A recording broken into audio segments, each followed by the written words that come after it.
And a good Monday, everybody. Welcome in Chase and Big Joe, 102.5 The Game. He is Big Joe Dubin. I'm Chase McCabe, Dr. Crane, Nick Frazier behind the glass as well.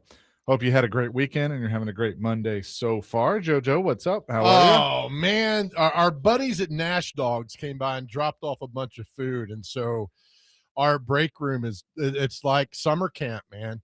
All these you? Everybody's hot dogs. lined up and It's fantastic. I mean, and my problem is, and I think you got the same problem as Dr. Crane's, like, I just want to eat like 9 of them, but we got a show to do. yeah, and we got to share. I think we care more about the show than sharing, but there's that. Yeah, I mean, I look, 3 hot dogs pretty good for me, right? I mean, that's the minimum or maximum. Dr. Crane's a hot dog. He's hot dogging back there. Yeah, in a hot dog costume too. Looks even better. So thank you, Nash Dogs, for stopping by and feeding us. We love live at their location in Old Hickory a few weeks ago. Yeah, we love Nash Dogs. They're fantastic. So check them out in Old Hickory and go get you one. But I'm halfway through the first one and I will be having another one. This is lunch. Yeah, and then we got what's this ketchup hot dog? We had this discussion at the golf. So Joe Rexroad has started a bunch of crap. He's done this for years about that ketchup doesn't belong on a hot dog, and I think he's wrong. And I've heard him call people children for putting ketchup on a hot dog, and I just it's your hot dog. It's a free country. You can put whatever you want on the hot dog. Right. You can add whatever you want. That's a weird hill to die on or to fight on. I know, but we love Rexroad, but it's Rexroad. Right. So none of this should surprise you. Right. So his story about getting robbed. Oh, yeah. Did you hear this today? I did. It's completely bizarre and on a whole nother level. So just crazy. I need to show it to you. He showed the security footage he shared it with us. And because he was keeping me updated on all this on Friday. And I was like, the stones to crab walk over and open up somebody's back seat. Like if you caught somebody doing that, I feel like you would like kick them in the ribs as hard as you could. I have a bat in the back of my car that if this explain what happened and we'll go from there. So, and I don't know how much detail he went in on the show. A lot. Yeah. Okay. So he was after the show Friday. Rexroad goes to a gas station and he's getting gas and he is literally standing by his car, but he's doing what all of us do, watching the pump and just kind of looking around and all this stuff. And there was a car parked, looked like a maroon PT Cruiser. I'll describe it because I hope you get caught with no tags. And I hope your legs get broken. I really do. Like you just like stealing to me is the laziest, dumbest, and you should be just beat crime. Like that's how I feel. Like I hate, like it infuriates me. So so this guy gets out of his car and he's got his face covered a little bit, but he literally like crab walks over to Joe's car, opens the door and pulls his laptop bag out and takes it and drives off. So crazy. And it's like, I want to be like in that moment. If I caught you, I'd probably fight you. And I know the sad truth is that guy probably was carrying and probably would have pulled a gun out or something. And so it could have been a lot worse. Like, sure. That's what we told Joe. Like, it's probably a blessing you didn't see him doing it because who knows what might have happened. But, so what happens if he opens the door? There's nothing there. I guess he just moves on. I guess he moves on. But he apparently he was just sitting there. The car was sitting at the pump. And so he was waiting on somebody for sure that he could, but like it happens to women all the time that they get their purses taken that way. Never leave your purse in the front seat. You have to lock your car. Yeah. Well, and I thought about it too, because I'm like, well, I always put my backpack behind me, but I realized my gas tank's on the other side. So like I'm stupid. Yeah. Because if it's behind the driver door, like that's easy because I'm on the other side. But you're not thinking that. No, I shouldn't. Right. I shouldn't have to think right. that. This is what's so messed up nowadays. It's like I can't even go pump gas without worrying about somebody stealing my stuff. Right. So Dr. Crane says he's got a Can I tell you got a taser? Yeah. All right. Is that public knowledge? I mean, are you allowed to have that? Yeah, you don't have to have a license for that, but there are other things you have to have a license for that I may have. So you have a taser? Yes. Like Obi-Wan? Yeah. So if I take your backpack, you're going to zap me. Yeah, but I love this. 20 feet away. I'm going to get a bat for the car. I love it. Got a taser. Who's got a taser, man? But here's the thing. And if one of the fine men and women of Nashville law enforcement are listening, I'd love to know the answer to this.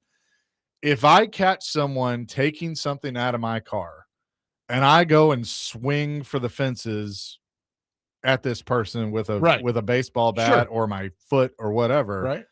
I'm probably getting in trouble, aren't I? I would think not. I think you've seen too many Instagram reels. I don't think you are. Well, if somebody's, because isn't there some standalone, but I mean, like, is that stand your ground law? Is that considered okay? So all right, I think so. They're taking your property from you, but they haven't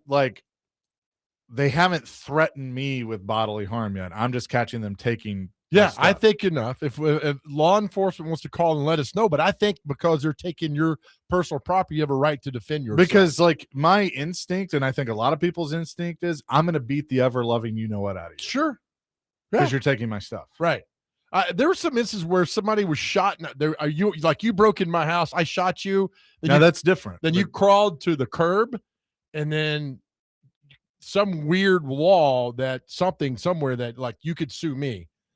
Because that's on a public street. Well, yeah, because you went out, but you crawled to the public street. Right, correct. But you entered my house. So now it's my understanding, I think it's called the Castle Doctrine. Like, if you break and enter into my residence, as soon as you step through the door, I can pump you full of lead. I hope you do. Exactly. Yeah. And because you at that point, I believe my life is in danger, so I can defend myself. Exactly.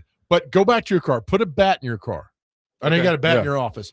Because my thing is, if somebody puts their hands up like you get him with a bat, I can swing hard enough that I'm breaking your hand, right? And then you're going, oh my God, and you put your hand down, then I got a free shot at your head.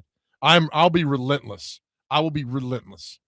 I think we all are, because you're right. Lazy people stealing is the bottom of the bottom. Yeah. So I'm glad Joe's okay. He got his things back. They couldn't break in, right? To his laptop or something. So yeah, so they left it in a parking lot. Can't get into it. And I mean, I've told this story when I was in college. Like, my condo got broken into, and they stole my PlayStation, my Xbox. I had an old laptop. They stole my video camera that I had just done an interview with Rick Stockstill, and he was nice enough to do it again. But you feel so violated. And here's the thing, like, a few other things. I didn't care anything about that stuff because insurance, I got it back. There was one thing that they took that if I caught them, I would beat them senseless until they gave it back to me. Let me guess. Your magic underwear. No, it means more. My grandfather's ring. They stole my grandfather's ring. And he was still living at the time, but did you get it back? No. It was the ring that he got when he retired, and they stole that. And it's like, I think the punishment, I think law enforcement should tell me, I decide the punishment. And what I would do is I would hang them by their toes over the Stones River for 24 hours. That's your punishment. Why not just decapitate them? I mean, well, because I can't kill them. So I just hang them from their feet for being that lazy and just heartless. You know what? You just told me we're going to change the question of the day. I'm sorry. On the fly, I apologize. So 2389 says the Castle Doctrine applies to your car. There we go. Yeah, perfect. It's an extension of your home. So you can defend your car like you would your home. I love it. So if I beat somebody senseless, I'll be like, the Castle Doctrine. Yeah. And I mean, like, everything's on video now. So, I mean, it would show. Right. Okay. So, okay, that's good to know. So if you're carrying and have all the proper punishment, all the proper permits. Right. If I caught somebody doing that, I could pull my gun out and be like, hey, drop it now. Well, if your gun's legal. Yeah. If you got concealed. No, I'm not going to shoot him. I'm going to give him opportunity to lay down, interlock your fingers, and then I'm going to put my foot in your throat. Hawaii 5-0 here for you. Make a citizen's arrest. Oh, man. Okay. All right. Well, what you've done, you've spawned our question. And I like this because of your grandfather's ring. Our question of the day now has become, and we'll do this question tomorrow that we had for today. What's the most important thing you've been handed down? What's the most important thing you've been entrusted with? Your grandfather's ring is the prime example, something that was handed down. 615-737-1025. For me, the most important thing I've been handed down, I have my grandfather's Bible. That thing to me is worth, I would not take that's a good $1 one. billion for my grandfather's Bible. And it's marked and it's highlighted and there are different things. I mean, I'm telling you, it is overwhelming every time I pick up that.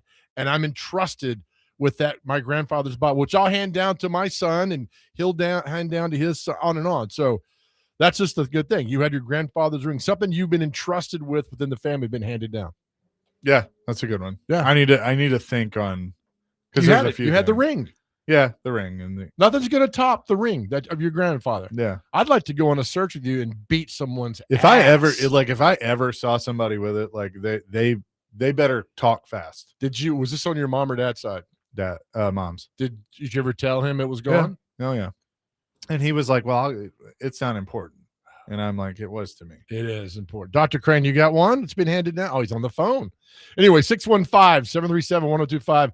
What's the most important thing that you've been handed down within the family that you have? I think that's nostalgia, and I think it's part of how beautiful one's family is, that you've got something that somebody else in your family held on for so long, and it's really cool. 615-737-1025 is our phone and text line, driven by WilsonCountyHyundai.com. We'll get more of these answers.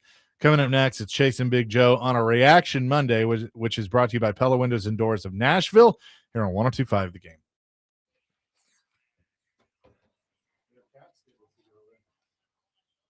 They spend money?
Chasing Big Joe, 102.5 The Game on this Monday. We're a little fired up, and it's Joe Rexroad and his whole story. We got wrecked, man. You mess with a member of the family, you mess with all of us.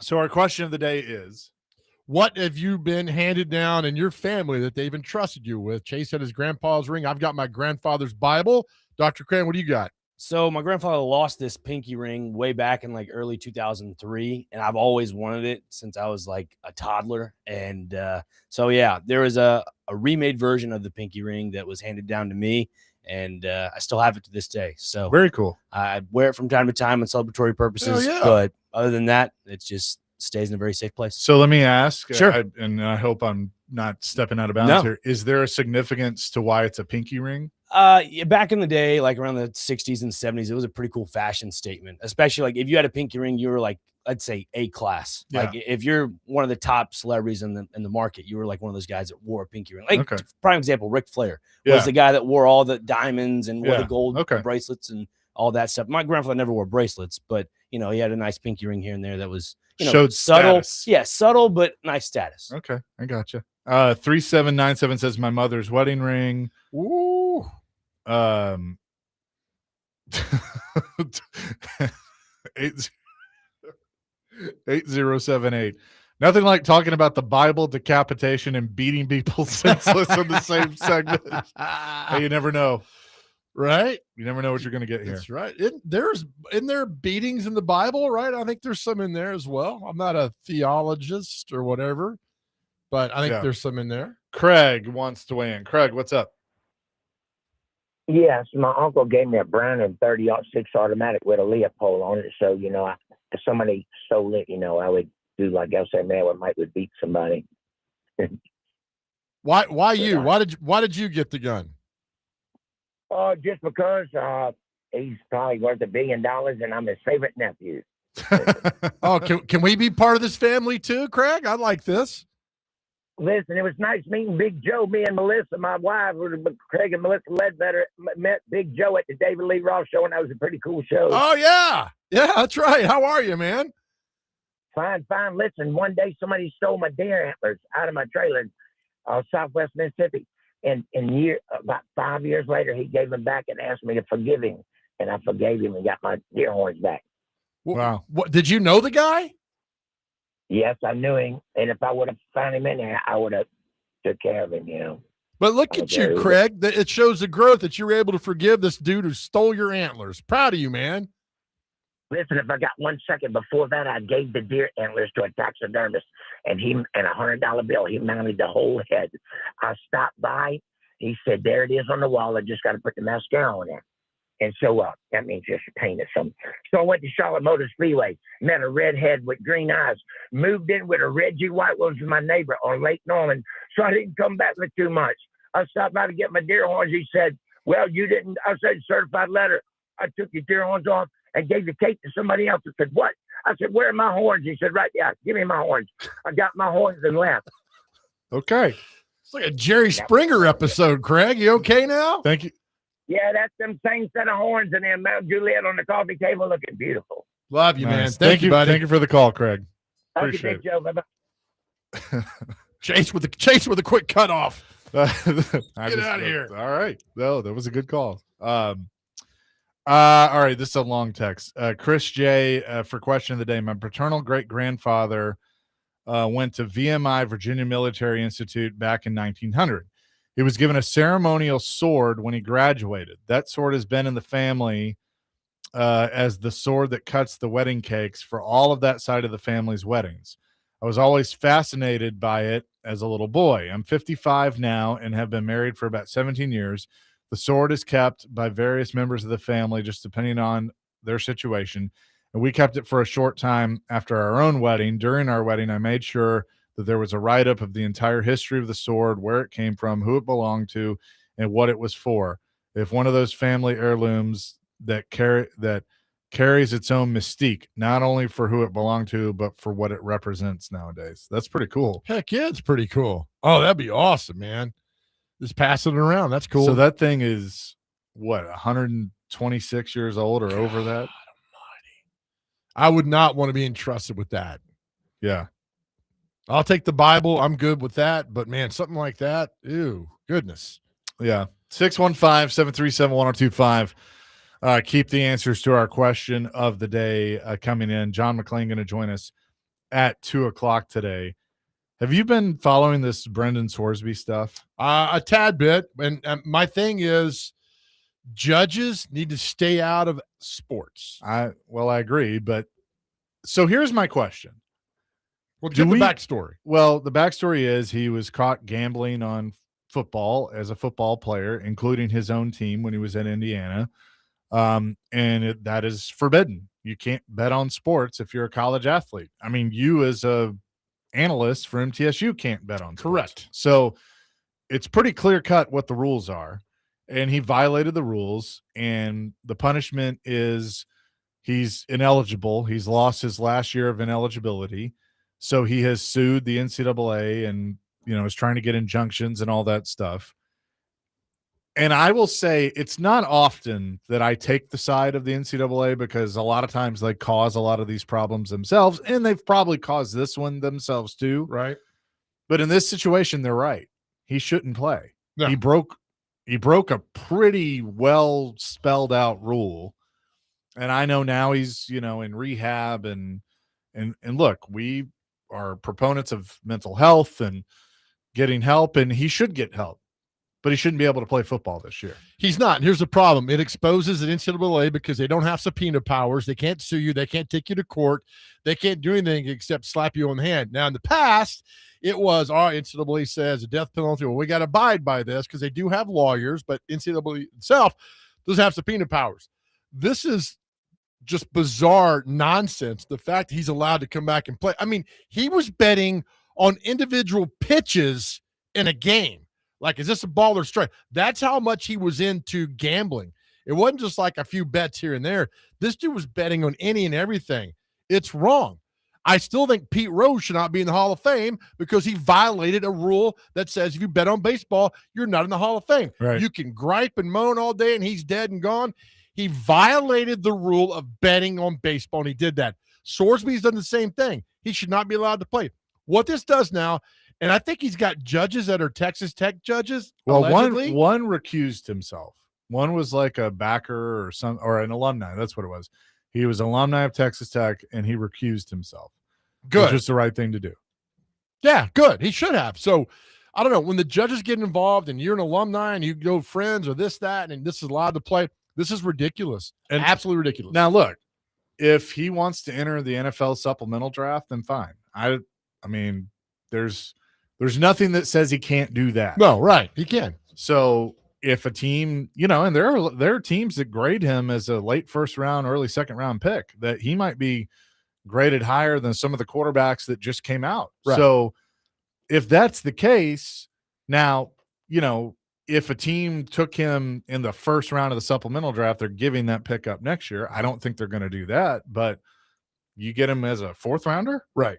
Like, okay. So what's his NIL coming back? Oh, he's giving up money because he remember he left Cincinnati and signed this deal with Texas Tech. So he's losing money, but you broke the rules. He's losing money. How? Well, I think he has to give the NIL money back To Cincinnati. Yeah. Or to whoever. But yeah. Is Texas Tech giving him money? He has to give it back to Texas Tech. Okay. Because he signed this big deal to go to Texas Tech. And God almighty. But he gambled at Indiana. That's just another problem. He broke the rules. Now he's on his third school, which you transfer as much as you want. I don't care. But this is a problem. If you're gambling in Indiana, then you go to Cincinnati, and now you're Texas Tech doing this. It's just ridiculous. And it's a problem. Gambling is a massive problem with these young men. Yep. I thank God there was not a mobile app when I was 21 years old at Stanford University. Oh, thank God. Same here. I mean, it came on during COVID. I was 37 years old, 35. Wait, how old am I? Jeez Louise. You're 30. I was 33. Good Lord. Had this moment last week too, Chase. Well, right? I feel like COVID was last week. So that was 6 years ago. It was 6 years ago. You know who else was 33 at one time? Jesus. That's true. Yeah. So, look, I just think it's not Do what you want, man. That's fine. I gambled before I got the MTSU, not a lot, but once MTSU said, NCAA said, you can't gamble because you're considered an insider. I'm like, that's all I needed to hear. Yeah. I'm good. I can bet on horse racing and NASCAR, and I don't. I'm good. I'm like, thank you, Jesus. You showed me a sign where I need to avoid this. Now, if you do it, that's fine. You make money. I love it. It's just not for me. So what do you think? I mean, No. look, he's been granted eligibility, which I think they're going to fight, and eventually he won't be. But because here's what happens. Right. The NCAA is already pretty powerless based on, again, I think their own doing. But with the NIL stuff and the transfer portal, and when they lost all that, like they were done. Sure. But if you do that, like if you're a court and you grant him the restraining order and allows him to play, the NCAA might as well just pack up and go home. Why are they allowing him to play? What was the reason? Just an injunction, like until we review it further? Because I guess they're trying to say that the NCAA is affecting his income. Oh my gosh.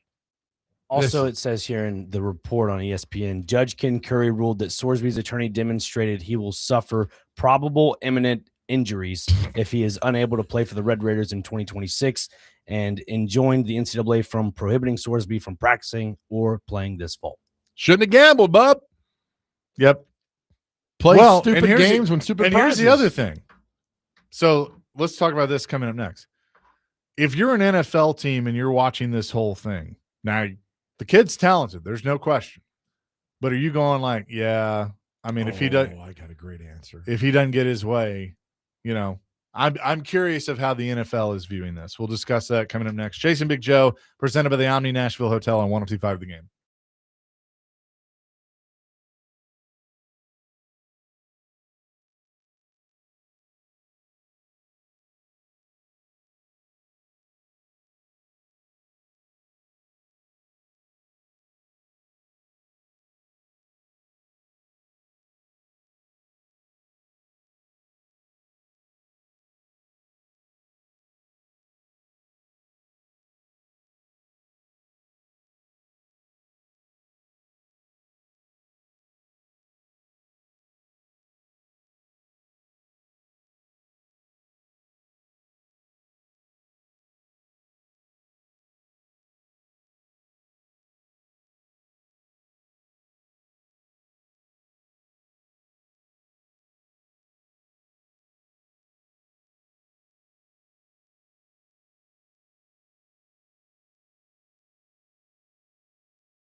Chasing Big Joe 102.5 The Game on this Monday.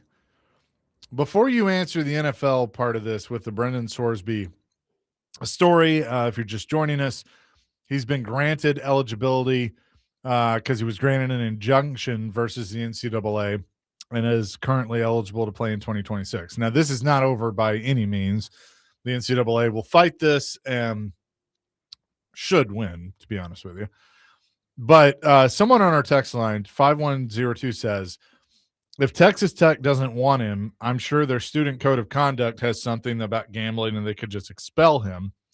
That they haven't says something too because they want him. Texas Tech has filed this injunction on his behalf. They don't want him to go. Okay, but I'm just so they're not going to because they're like because none of this took place at Texas Tech. So, but no, they want him. They're the ones that are fighting for this. Right. Yeah. So your question about NFL, any NFL team will take him. Yeah, because it's about You're winning. Right. If he could make them win, they will take him. There was a case of a guy a long time ago, played at Ohio State, guy named Art Schlichter. And a lot of guys, you don't remember him. He's 66 years old. He played at Ohio State, drafted by the Colts, and was a gambler. And they gave this dude every chance in the world to play football because they thought he had talent. He played with Baltimore and Indianapolis. He played Ohio State, late 70s, early 80s, first round, 4th overall pick by the Colts, played there 4 seasons, and he got popped for gambling. And it was bad, really bad, but they gave him every chance to do. And he was Schlichter often stolen con money away from friends and strangers when he ran loan funds to support his gambling. And it was really, really bad back then. So, but they gave him opportunity, man, after opportunity to play football because he was a quarterback and he could win. He played with the Colts, the Bills, the Ottawa Rough Riders, Detroit Drive, Cincinnati Rockets. He kept going on and on and on in different leagues because they gave him the opportunity to, because he thought they could win. With Sorsby, same way. Some team's going to take him because he's got some talent and they think, all right, we can rehabilitate this guy. He'll be fine. And that's going to happen. So, he's fine. Brandon Sorsby's fine. He'll make his way through this. He should be penalized in all senses because of what he did, but nothing. Do you think? All right, let's look at this from a football standpoint. Would it almost be beneficial for him to just say, "Hey, you know what? I screwed up. I'm not going to play this year. I know he's going to lose like $6 million or whatever, but if he just goes into the supplemental draft." He'll probably, they're not going to take him early because you got to give that pick up. So he probably gets taken like what would give up like a 4th or a 5th rounder. He goes to an NFL team and then essentially has a red shirt year in the NFL where you're not going to play, but you're going to sit there and learn. Yeah. From a football standpoint. Sure. I think that would be beneficial. Somebody's going to take him. Absolutely. How many bad quarterbacks are out there? There's a lot, right? Well, you know what team I think would jump all over him? Dallas. Pittsburgh. Yeah, they got Mason Rudolph, Drew Aller, whatever his name is. Aaron Rodgers. And he's gone, yeah. So, bring him in. You got Mike McCarthy, who's a quarterback whisperer, quarterback guru. Look, say what you want. Dak Prescott had some of the best regular seasons of his career under him. I guess. I see it, but with the talent level being so bad at quarterback, somebody's going to take him. And right, they're not going to take a first round on him because they don't have to, but he's going to get drafted. Somebody's going to play him, and because he's got some sort of talent. Look at these rosters at their 2nd, 3rd round quarterbacks. Some of these guys you've never heard of are still in the league because they think they can throw the football. Not everybody can throw the football. Sorsby can throw the football, but he's thrown it all the way, pun intended, on gambling. He's got a problem. He's got to address his problem. If he does that, then we're good. Yeah. I don't know. This whole thing is just very fascinating that it has come to this point, because here's the other thing. You file the injunction, you win. So right now you think you're eligible and you're going to play. Well, this is going to keep going through the courts. What happens if the NCAA gets this reversed, which I think they're going to, and you've missed the supplemental draft window? Then you're screwed. All right, here's something else too. What if you are going to be the starting quarterback at Texas Tech, and then mid-August the court comes back and says you ain't playing? That's what I'm saying. The Tech's screwed. Right. Everybody I don't care about the kid. I mean, the school, your team. I mean, the Texas Tech. Then you got to start somebody else because you can't. Like he couldn't go nonsense. sign as an undrafted free agent, right? He'd have to enter the draft. I think so. I think so. Yes. Yeah. So what happened? So it's made a mess of everything. But look, he made his bed, and you got to lie in it now. And now with the injunction, I think he plays. I don't think he gets overturned. I mean, I think he plays too, because you're going to have the court of public opinion that's going to be more on his side than they are the NCAA, because they hate the NCAA. Right. And a lot of times the court of public opinion will decide the situation. I just think about what happens when he goes to stadiums and they get on. I mean, you already know. I remember, I've never seen anybody thrown out of a baseball game, but when Prince Fielder played for the Sounds and he went to the on-deck circle because Cecil had lost so much money gambling, that there's like 3 fans just berated that Prince Fielder walked over and was yelling at them. They're yelling at him. Security came down and threw these kids out of the game, and it was ruthless. Like the everything thrown at Prince Fielder because of his dad was gambling. I was like, God, this is terrible. I wanted to beat these guys' ass. I mean, it was that bad, and the Sounds threw those out. But I can only imagine what it's going to be like for Sorsby. But again, you created this nonsense. You got to deal with it. 615-737-1025. Kenny the mailman has weighed in. What's up, Kenny? Hello, good friends. How are y'all? We're fantastic. You know, sometimes you hear something, and I go, my truck's loud, my fan's going, the lawnmowers. Y'all got to really back this up again for me. A few minutes ago, did I hear a gentleman say, a man stole my deer antlers, but through the power of God, I forgave him? You sure did, buddy. You heard correctly. Miss a little, miss a lot on this show. Is that not amazing? Is that sort of like the redneck Sermon on the Mount? A little. Oh, I mean, yes. I bet he takes communion with biscuits and gravy. Oh, yeah. But also, is isn't that a Jeff Foxworthy joke somewhere in there? You might be I don't right. know. I just hope I don't get sued the way these lawyers are doing it. I'll just have to say I have a mental disorder. Yeah, but what would it be? It would be like, you know, you're redneck when somebody steers your deer antlers, but you forgive them because God told you to. Hey, I have to make sure I heard that right. You never know what you're going to hear on this show. That's I right. promise you that. Listen, you might want to ask John McClain this. Do y'all remember the biggest football trade of all? Yeah, Herschel Walker trade? Okay, is that what you say? Yes, sir. What do you say, Chase? The worst trade? The biggest. No, the biggest trade. Yeah, I'd probably say Herschel Walker. Well, I think y'all are forgetting. I was 10 years old, and the Baltimore Colts were traded for the Los Angeles Rams. Did y'all know that? Was it a gambling thing? Well, John will know the backstory to the backstory. It's Carol Rosenblum and Robert Irsay actually traded franchises. Everyone in the franchise was traded. And the backstory is Bob Irsay was one of the heeliest of the heels. And there's a story there. John probably knows it, but y'all didn't even know 2 teams were traded for each other, did you? I had heard that, but that was the AFL, right? No. That was 1971, right when it was when the they merged. That's right. And that's part of the reason why the Colts went to Indianapolis, because Rosenblum would have never done it, but Irsay had only been there about 12 years. No, he packed up. He had no connections. But yeah, ask John about the biggest trade of all. It involved what, 300 or 400 people. That's crazy. Hey, before you go, our question of the day is, what's something that's been handed down in your family that you now have, that you've been entrusted with? The flag that was on my father's casket.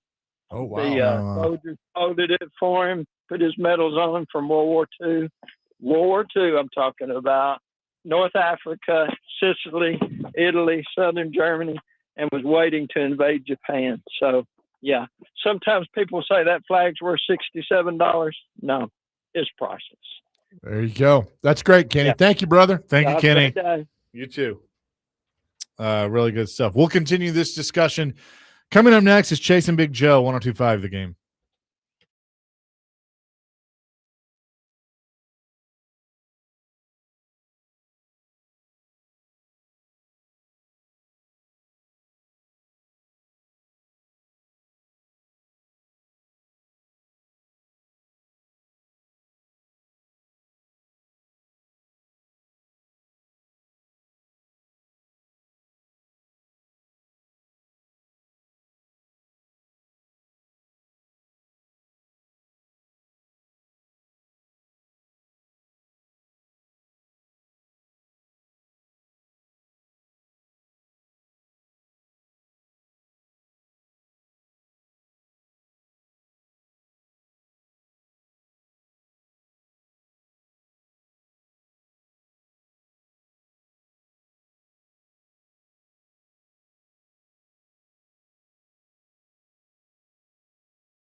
One of the greatest songs of all time, Kenny Rogers. Chasing Big Joe, 102.5 The Game. The guy that wrote the song just passed away, and I forget his name, was like 22 when he wrote this. What's it? This is a disservice. I should know his name. The Gambler was written by Don Schlitz. That's it. Recorded by several artists, most famously Kenny Rogers. He wrote the song in August of 1976 when he was 23 years old, and the rest is history. Massive song. I mean, it's just a song everybody That's all knows. we need. We need to write one big song, and we're good. Like the guy who wrote Friends in Low Places, but it took like 12 years for that to get. Everybody recorded that song, like Oak Ridge Boys and Mark Chestnut, and then Garth records it, and it becomes a massive hit. He didn't want it at first, so it was originally. I love this story. So he tells a story. I think the guy Kent Bailey, was Bud Lee, Earl Bud Lee, wasn't it that wrote it? Or was it? Look it up. Might be two guys. All right, Friends in Low Places was. Was written in 1989 by Earl Bud Lee and Dwayne Blackwell. There you go. That's what it was. So what year was it written? 1989. Okay. The two songwriters had given the song to Brooks to record as a demo soon before the release of his self-titled album, when he was relatively unknown. Enamored with the song, that's what it was. Brooks recorded his version the next year. Mark Chestnut recorded the song on his second album, Too Cold at Home. Okay, and I think the Oak Ridge Boys had a copy, right? No, you're thinking of a different Garth song. They were Calling Baton Rouge. Oh, okay. All right. They recorded that first. All runs together. Yep. So all we need, we write one song, like Earl Bud Lee. I think I've told the story. Tired on that. And I need to bring this up with Vince next time he's on. So my dad had a bar in Bellevue called the Natchez Trace, and there was a guy that, was just there, all the time, every night. And he watched this guy walk in and take his wedding ring off and put it in his pocket. And he just started writing down lyrics on a napkin, including, "You must think you're a rich man with your pocket full of gold." And he wrote "Pocket Full of Gold." Nice. And obviously, did you give your dad credit? No, my dad didn't do anything. It was his napkin. His bar. Yeah. His bar hits you a little stipend from them somehow. Yeah. Finder's fee. There we go. Yeah. Speaking of my dad, his name was Charlie. Let's go to Charlie on our phone line. Charlie, what's up? Hey, thank you for taking my call. I was listening to the crew before y'all, and they made the comment about Sorsby, and they made the reference about, you're supposed to just listen to your parents, and like if you don't listen to them, they don't just call the law on you. And my thing is, you're supposed to listen to your parents. That's because there's consequences. Whatever discipline your parents give you, that's why you listen to them, not just because they're your parents, so you don't just skip from listening to somebody to going straight to jail. You know what I mean? Yeah. So if they don't punish this kid, I played back in the 90s, and there were some of my buddies, when you played his 1AA, when you played a top 25 team, you could bet on it. And they have a dadgum team meeting, basically 4 or 5 of us in the dorm room, and said, "Look, I can get my dad to place this bet in Vegas." The guys are from California. And I said, "Let me stop you right there." And I got up and walked out. And I don't know what they done, but I know they bought a lot of beer after that game. Anyways, you got to have consequences, man. And if they let this kid run rampant like that, he's not going to stop. No, and that's it. I mean, who says you playing at University of Wyoming won't do the same thing? Yeah, I mean, it's nuts, man. They can get him, and you talking about that the guy that played for the Colts a while ago, Art Schleister. Yes, sir. He couldn't quit, man. The daggum mob had him by the daggum fingernails. He was trying to, and he just had to retire because they were going to kill him. Yeah, that's it. I mean, look, this is unforgiven. I mean, these people are losing money, and they have means in which to get back at you, and it's not all well. So if you're not going to I just say don't gamble, man. Yeah, no, but bless his heart, he's passed away now. But a buddy of mine, he played at Austin Peay in baseball, and he taught me the lesson about not gambling. He said, "I went and borrowed $10,000 from the bank, paid off my bookie, and I'll never gamble again." And he had some yeah, he made it to minor leagues and whatnot, and he just said, man, it's you can't get out of it. No, you're right. I mean, to the point, like Arch Leister passed like $50,000 or $60,000 in bad checks just to keep the addiction going, man. So it's sad. It's really sad what happens with that. So thank you, Charlie. Appreciate you, buddy. All right, have a great day, boy. You too. Thanks for the call. So this is crazy. Reading about the song "Friends in Low Places" was the last demo Garth ever did, because he recorded. He did the demo for him, and they were gonna hold the song for him, but it got recorded by David Chamberlain in '89 and then Mark Chestnut in '90, and then Brooks recorded it for, I think it was No Fences, his second album. Good and then album. it great Took album. off. And then it took off from there. But he says, quote, "Friends in Low Places was the last demo session I ever did as a singer. The demo was for Bud Lee and Dwayne Blackwell. I sang the session out in Hendersonville, and for the next 2 weeks, the chorus to the song kept running through my head. I knew it would be a year and a half before the release of No Fences, because Garth Brooks was just getting ready to be released. I asked Bud Lee and Dwayne if I could hold on to it, and without a blink of an eye, they both said yes. Putting that kind of blind faith into an unknown artist is unheard of. Thanks, Dwayne and Bud, for believing in me." And the rest is history. Rest is history. Because if you go listen to Mark Chestnut, it's like it's not bad, but it's not nowhere near. Yeah, nowhere near that. And so you recorded one song, and evidently, I've told Bud Lee made a fortune off of that, but the one song. But I mean, you got to strike gold. Yeah. Lightning and gold and everything else. I mean, he doesn't hand this song to us. There's also this great rumor, and I don't know if it's true or not, but I've heard it many, many times, that there's other songs that Joe Diffie demoed. He was a demo singer that sang so well that people like Garth passed on, like, I can't sing better than that. And that's how Joe Diffie really took off, is that he was this amazing demo singer and could hit the highest of the highs and the lowest of the lows. And they were like, I can't top this. According to Earl Bud Lee, one of the song's co-writers, the idea of the song was born when he and some songwriting friends gathered for lunch one day at Tavern on the Row, a popular Nashville eatery. When the check came, Lee realized he had forgotten his money. He was asked how he was going to pay for the meal, and he replied, "Don't worry, I have friends in low places. I know the cook." And that's how he got That's awesome. Yeah, good. And it took off. But again, I mean, that's just he plays that in concert.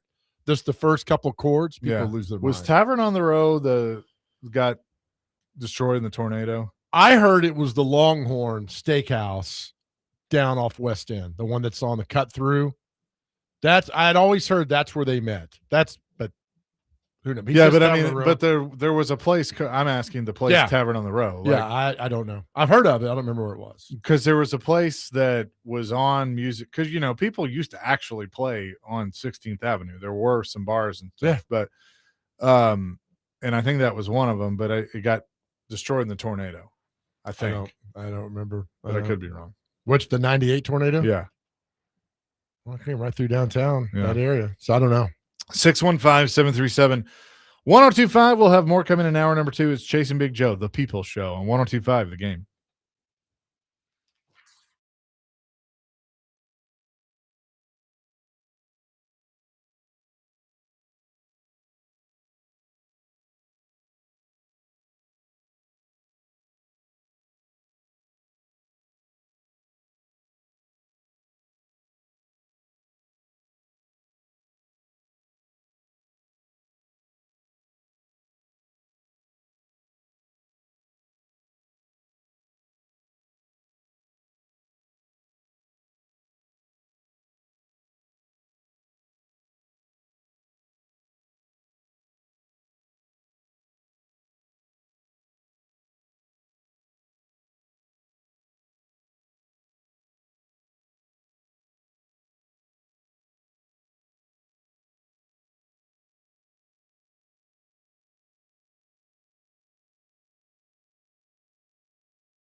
Chase a Big Joe on a 2-5 the game here on this Monday.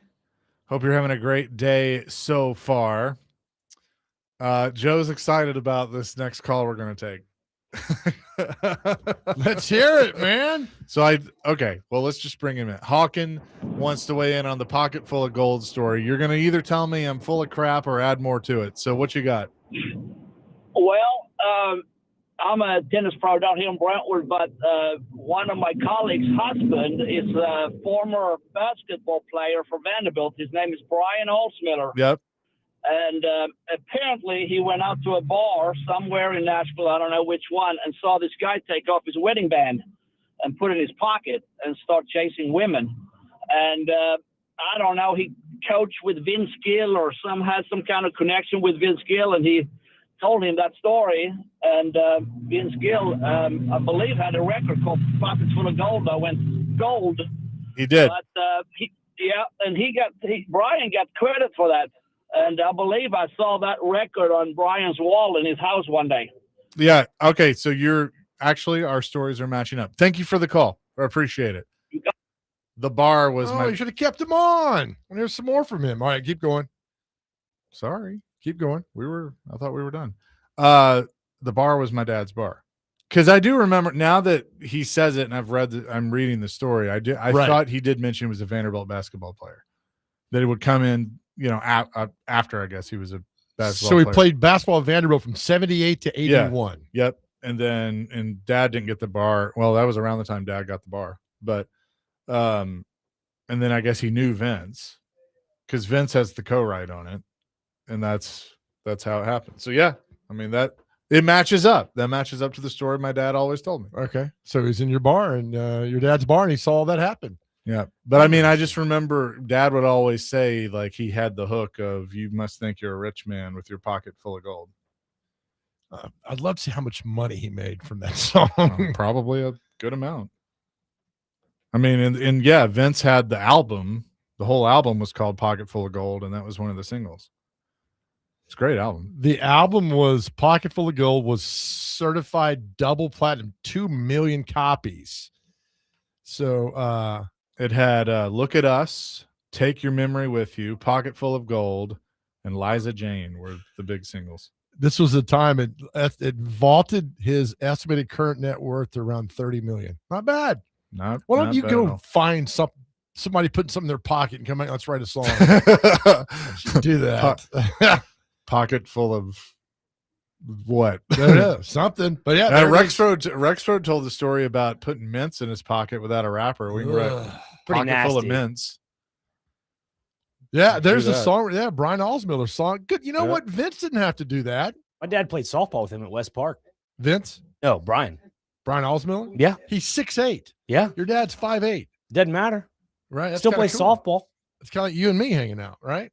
A little different. Yeah, kind of the same there. But good for Vince to put him on the album because he didn't have to. Yeah.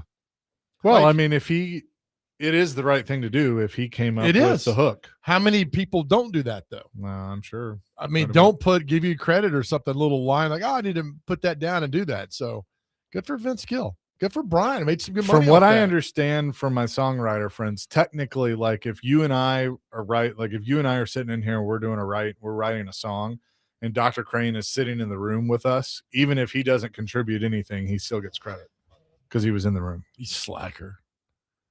Contributed credit. Nothing. I'm breathing the same oxygen you are. But you did not. It's like a project in school, right? You did nothing, and yet you get an A on the project. Which still, I think Dr. Crane would contribute. He'd be like, "Hey, what if you change this word to this word?" And then he gets a songwriting. And you know that cherry oak maple really makes your table spring up and look really good. That's the stuff you would bring for us. Please elaborate more on that conversation. That'd be great. Well, we go to Goodwood, Nashville, and you're like, hey, that's an oak, that's maple, and that's a reclaimed beam, which is made out of this and that. I'm like, this is fascinating. That's where I definitely look at Dr. Crane and I go, you are the most fascinating man in the world. Now, if I walked into you guys trying to make a song like, hey, Joe, your fly's undone, and walk out. That's a little weird that you're looking at my crotch. Whoa. Well, I mean, he makes a good point. That is a little odd. Then I'd write a song about that. Yeah, there you go. Yeah, looking down at the world. Oh, that's a good one. Right? Now, do I have to give you credit for this? Yeah. Oh, See, you fell right into my trap. I did, didn't I? Damn it. Okay. All right. Maybe next time. Why are you looking? I know there are a lot of jokes I would like to add on to that. I was going to say looking into my globes, but never mind. Not family show. Need we remind everybody in here Sorry. for all that? But no, that'd be great to pin one song and to get something going. Now a lot of people if you wrote a song for a star, they'd be like, add my name to that. And I get it, because you're using their platform to get it up there. But if it's your song that you created, like when I wrote that song last year and I sent it in for the American Songwriters and they came back and said my song was average, I was pissed because I know they didn't look at it. I know they're just like, all right, what's this title? All right, average, 5 out of 5, 5 out of 10, and go on. I was pissed. Okay, I got a question about, because have you ever heard the old, and I think it was like a myth, I don't know if it's true or not, but like songwriters they'd write a song and they'd write it out on a piece of paper, and then they would mail it to themselves. Oh, I haven't heard this. So it was postmarked they'd mail it that day and it was postmarked. That way they could say, like, if somebody, oh wait, I had that song first, they could show that it was postmarked. No, but I like this. Yeah. I don't know if that's true or not. I've just heard that before. I'll be damned. That was like before BMI and ASCAP and all that stuff. That's smart. Yeah. Because it showed that you've done that. Now, do you keep You the could envelope? You don't Yeah. open it? Well, I think you would probably keep a copy of the song somewhere, but yeah, you'd keep it sealed. Yeah. To say like, oh no. Here. Well, we're in a city with amazing songwriters. Someone needs to call in and tell us this. Yeah, I don't, like I said, I don't know if it's true or not. I've just heard that before. Okay. And then I've got like 60 songs I'd like to give to a songwriter that we could go out there and make a nice little living together. I got a nice text from my personal line saying that the Fly conversation, they should title it the Zipper Tipper.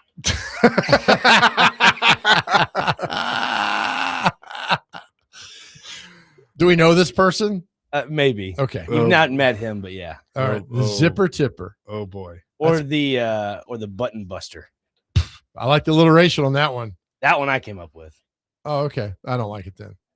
I like the other one, the Zipper Tipper on that. So yeah, we need a songwriter call in and get this, because we're going to start writing songs now to make extra money for us. And then could you imagine if we wrote like Morgan Wallen cuts one of our songs? Hey, it's my friends Chase and Big Joe and Dr. Crane. We made this one song out here. No, you know what I want to have happen? This is what I want us to do now. I want us to write a song and it become a #1 hit and it be recorded by Florida Georgia Line.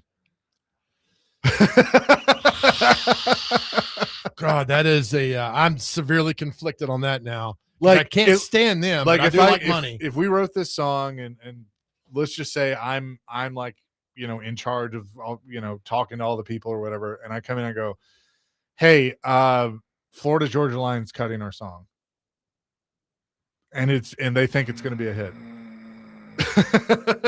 I would have to swallow my pride because I do like money and say, all right, let's do that. But I could see those boneheads of the CMAs when they get Song of the Year and not mention us. And you want to see, remember the Ultimate Warrior running in from the locker to the stage? No, the songwriter gets invited.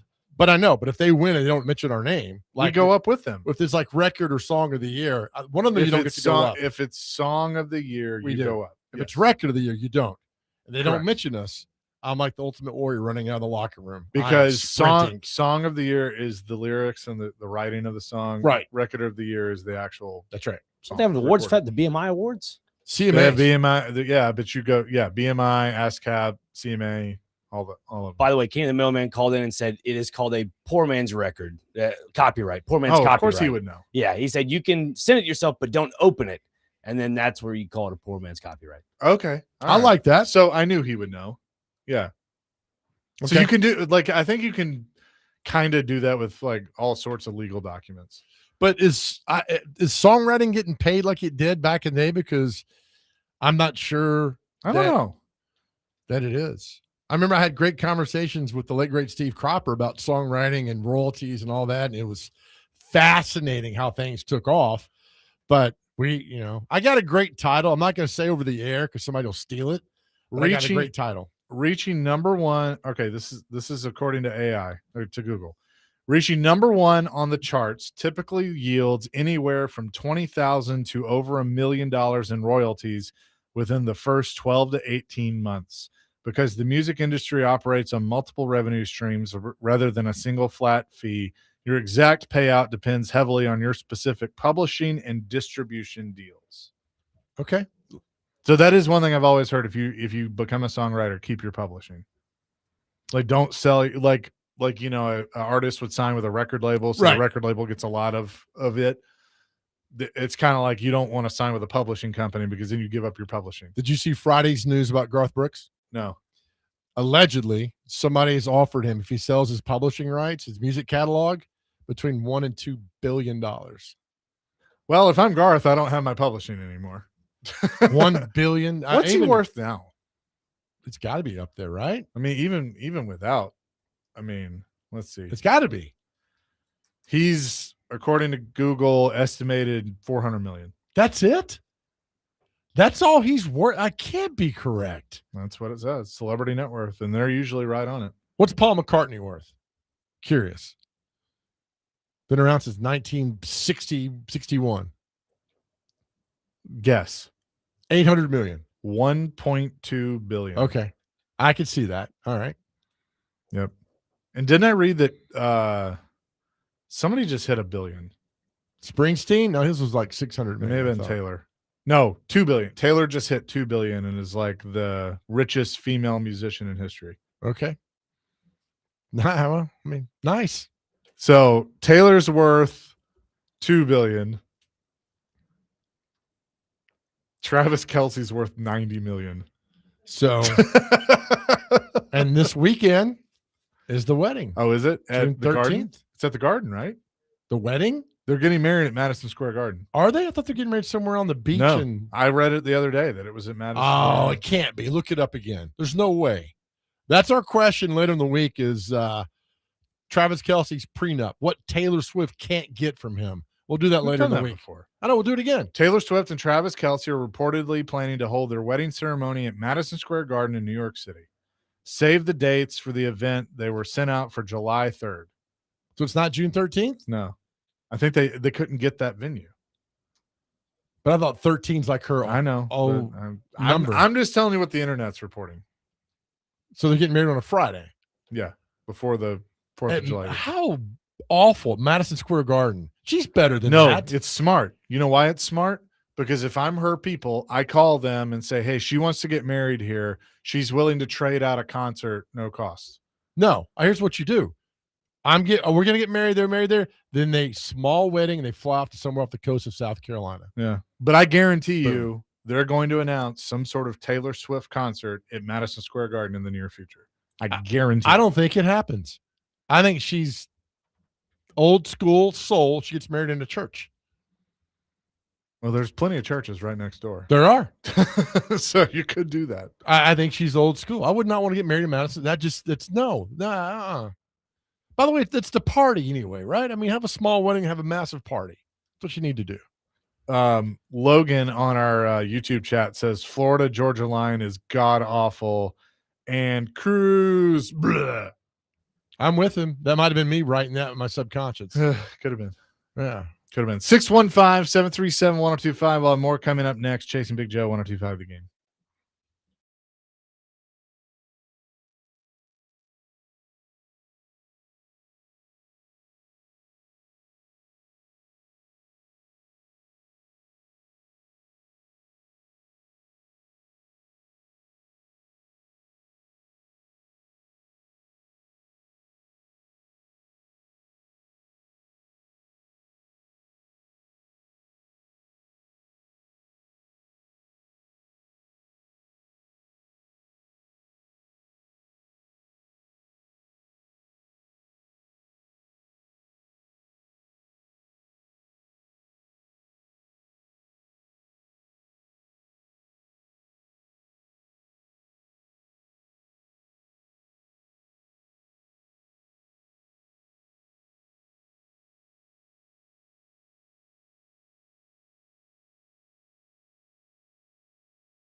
Chasing Big Joe, 102.5 The Game on this Monday. Little Joe Diffie bringing us back. Well done, Dr. Crane. Be sure to subscribe to our YouTube channel at 102.5 The Game Nashville, for live shows and exclusive content. But go subscribe. It's at 102.5 The Game. We're going to have a lot of Titans OTAs and coverage and all of that coming up later this week, so you're definitely going to want to be subscribed for that. We were talking about the Brandon Sorsby situation earlier. Jack wants to weigh in on that. Jack, what's up? I was going to put my 2 cents in about that, but I had to say, with Taylor getting married to him, in a way, I feel sorry for him. They're going to have to walk around with like Secret Service protection everywhere they go. I don't envy him at all, but I wish him the best. You're correct about that, buddy. But as far as this Sorsby and all this, look at it this way. Every sports talk radio station in this country accepts ads from online gaming, one way or the other. Every major sports league has sponsors by online gaming. ESPN, Fox Sports, all of them, they're in it. And guess what? Before long, these big colleges are going to accept ad money from them as well, because they keep having to find more and more and more money to grease this machine. And so this kid, he may be the first, but I dare say there's more out there right now, and there's going to be a lot more, both in college and the pros, as time goes on. The idea that I can lose my life savings with a few keystrokes on my smartphone, it's scary. Yeah, for sure. Thanks, Jack. Appreciate the call. Jack, I love you, man. But listen, we run ads for beer, other things. Doesn't mean I'm going to go out and buy it. I mean, there comes a point of self-control. It's not we're my a business. fault. We're a business, so we are, and it's not my fault that Brandon Sorsby goes out and gambles his life. It's not my fault. He's not my son. My son did that.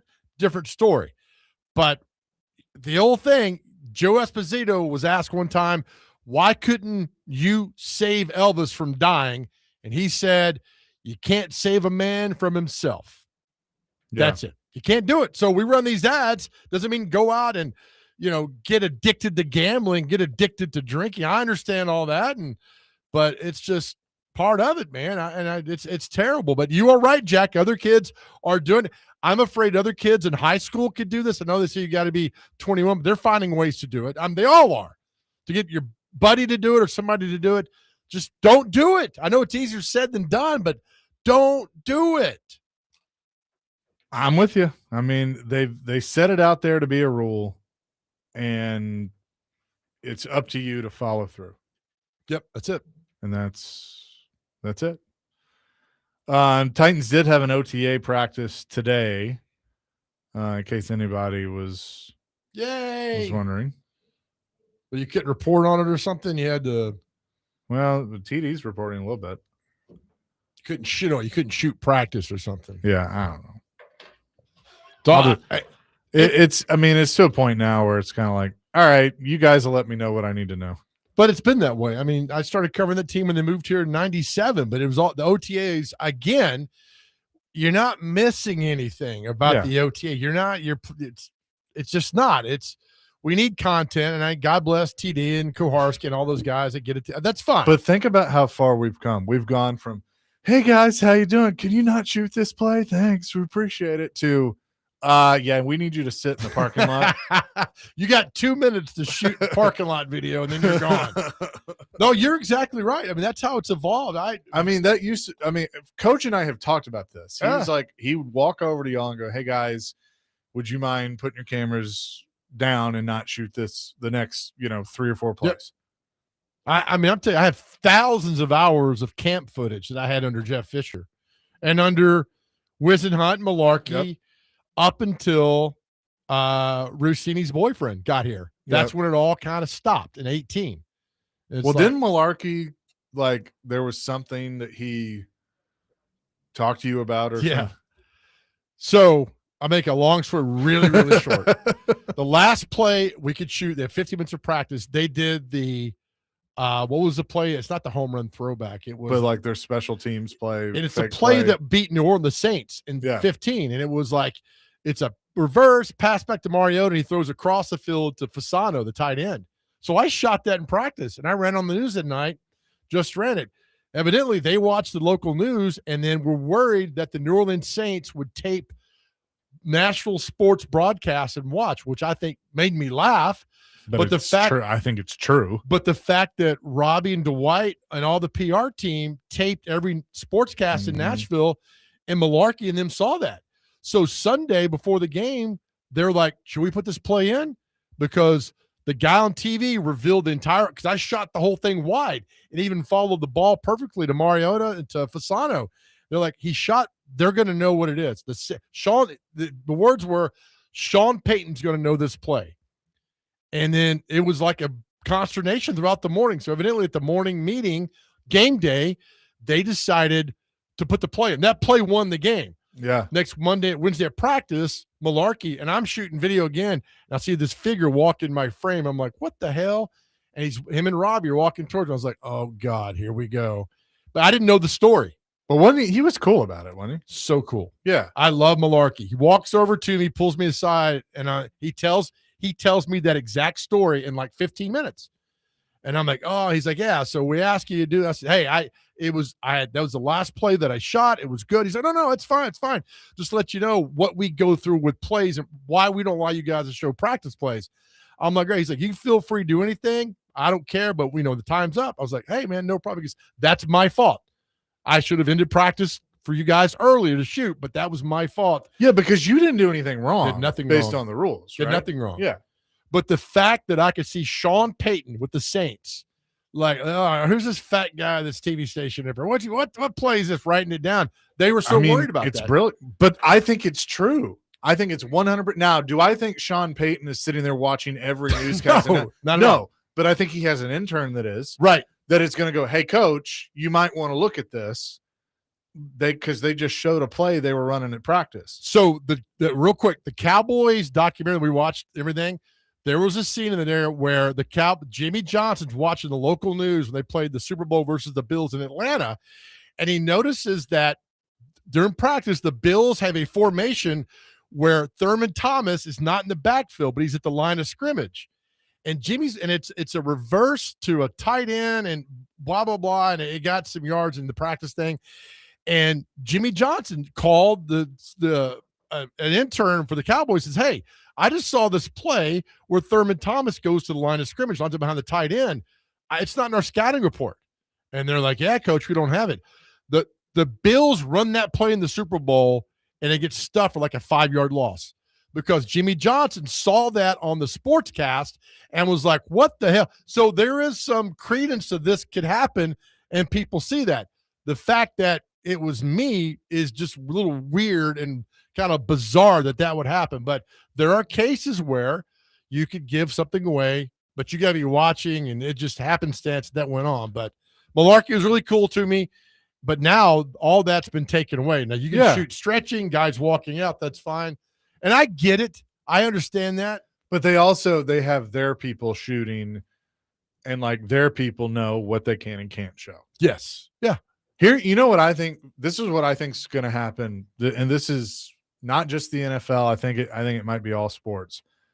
Within 5 years, they're going to TV crews won't be able to shoot anything anymore. They will send you what you can use on the newscast. I'd do it already. I'd do it right now. I think they still will let reporters, because you're still going to have the one-on-one interviews. Locker rooms are going to not be as accessible. And I knew that when all that started with COVID, I'm like, oh, that was a perfect beginning of the end here. Yeah. You know why? The Titans don't need local news anymore. Nope. They don't need your 15-second report. Other night, Channel 4 didn't have a sportscast. I was watching. I don't know why I had it on. Saturday night, didn't have a sportscast. They didn't watch it. And I'm a news guy. I worked in sports for years. I am too. I watch them all. And then no sportscast. So the Titans don't need that anymore. But like, and here's the sad part, because you and I, like I said, you were in it for a long time. We have a bunch of friends in that industry. I mean, if I'm just being truthful, why do I do it because I'm old school. Yeah. But like people, Dr. Crane's age or whatever, they're not going to wait till 6:50 to watch something that they've already watched on their phone. Yeah. You get it 4 hours earlier on the Titans website. Right. Now, I'm seeing a lot of these news stations that are doing their best. Like they have their streaming channels and their YouTube channels, and like they're trying to put all that stuff out immediately. But again, yeah, you're right. I mean, I think sports talk radio, and I'm not just saying this because I'm sitting here doing a show and the program director of one.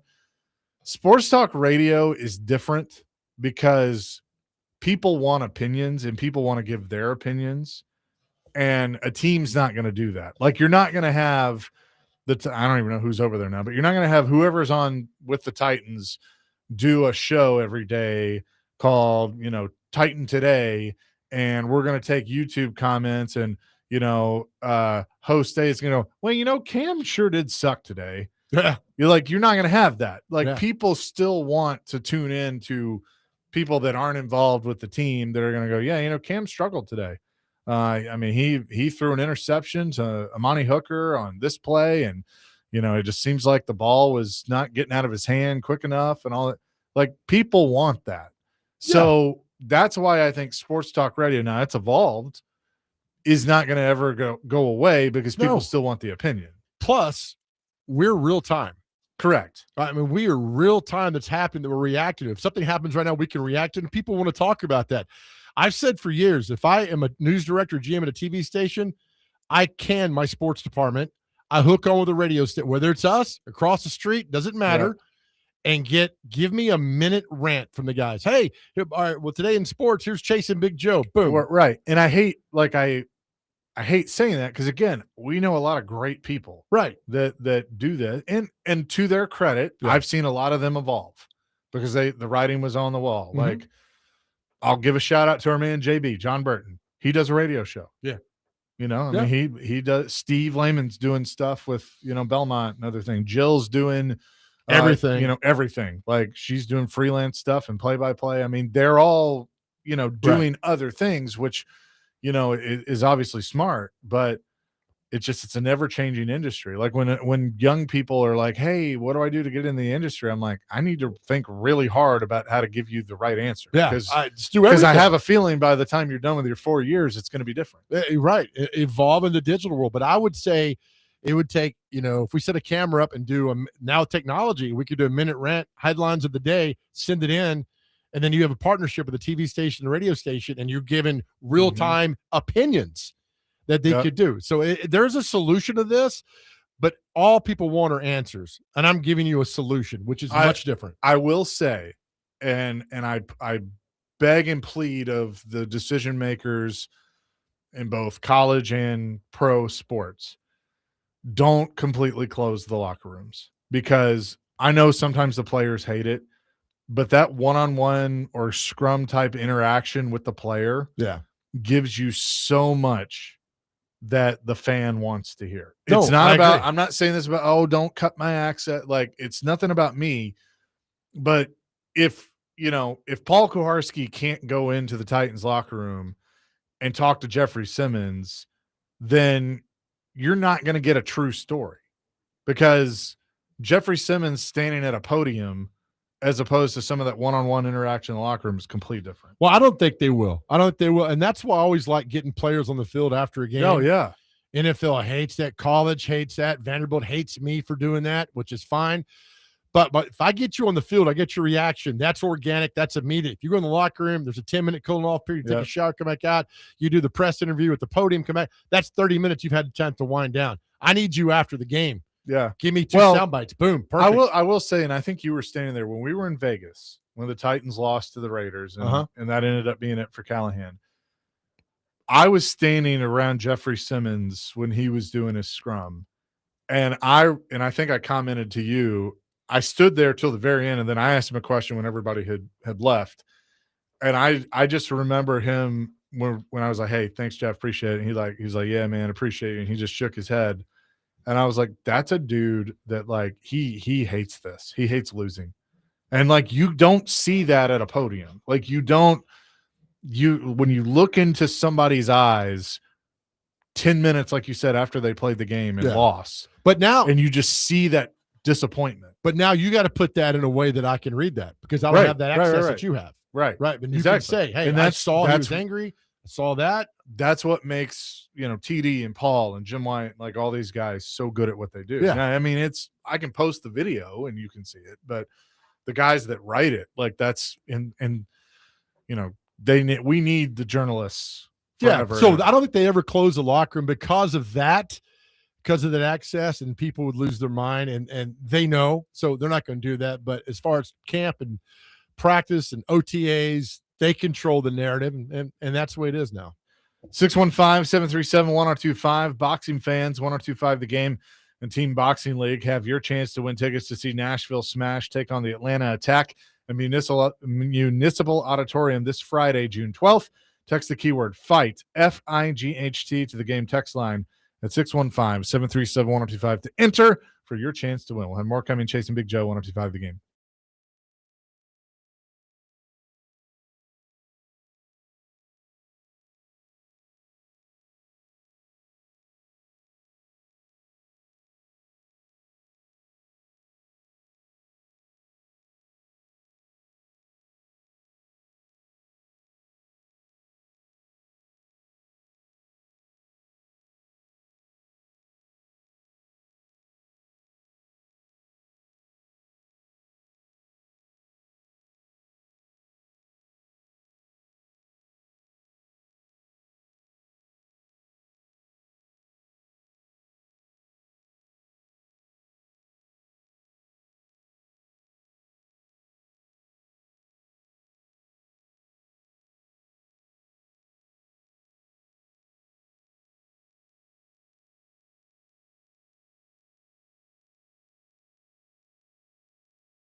Vince Gill. So good.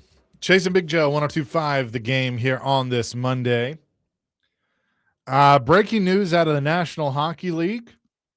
Elliot Friedman and others are reporting that the Los Angeles Kings are set to hire Peter Laviolette as their next head coach. Good for him.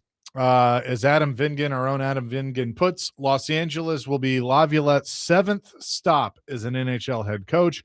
By my count, only Mike Keenan, Roger Nielsen, and Rick Bowness have coached more teams in NHL history, each with 8. Fine, good. I love when people get these jobs that they're like, I can't believe he's coaching again. Who cares? Coach, they're all 32 teams. There's a reason that teams keep asking. Right, exactly. I thought he was fine when he was here. He got him someplace he's never been. Gary Trotz didn't do that. Can you name every team he's coached for? Hold on. Carolina, Islanders, Nashville, Washington, the Rangers, Philadelphia, and now the Kings. Good job. And y'all say I don't know hockey. My ass. You weren't in order, but good job. That's all right, though. I got it. I'm there. Yeah, it's like, I can't believe he's hired again. I'm sure, like, coaches like that, like, drive somebody like Vingan crazy. Like, I can't believe. Who cares? Coach all 32 teams. I think Vingan knows. He's a good coach. Dude, he was fine when he's here. He got 3 teams to the Stanley Cup final. Yes, and won one. And won one. Yeah, good for him. So no problem with him. Everybody wants all these. Here's the other thing. He's had a year off. Yeah, fine. I mean, all he knows is hockey. Yeah. So go back to what you know. I'll be curious to see how that works because they got a pretty talented team in Los Angeles. So it'll be interesting to see Peter Laviolette with the Kings. The other thing that I wanted to point out, by the way, thanks to Nash Dogs. They came by today, brought us some hot dogs, and they were very, very good. I'm still eating one. Yeah, we can tell. Yeah, sorry. But I laughed. Have you seen that Tom Brady has released it's called a organic coconut water line? No. He has. Certified organic, no added sugars, premium coconut water by Go Puff and Tom Brady. Go Puff? That's the name of the company. Okay. The name of the drink is called Good Nut. That's what she said. You're reading a parody account. Nope. I have looked at this a parody all over the place. It is called Good Nut. Because it's brilliant. It's brilliant. Because if it was called like Tom's Water, yeah, we wouldn't be talking about it. We're talking about it because of what it's called. Holy cow. Yep. Where can you find Good Nut? That's what she said. I don't know. Is Good Nut available at my Donaldson Publix? Maybe. Or on Donaldson Pike? It's a family show, pal. That's what she said.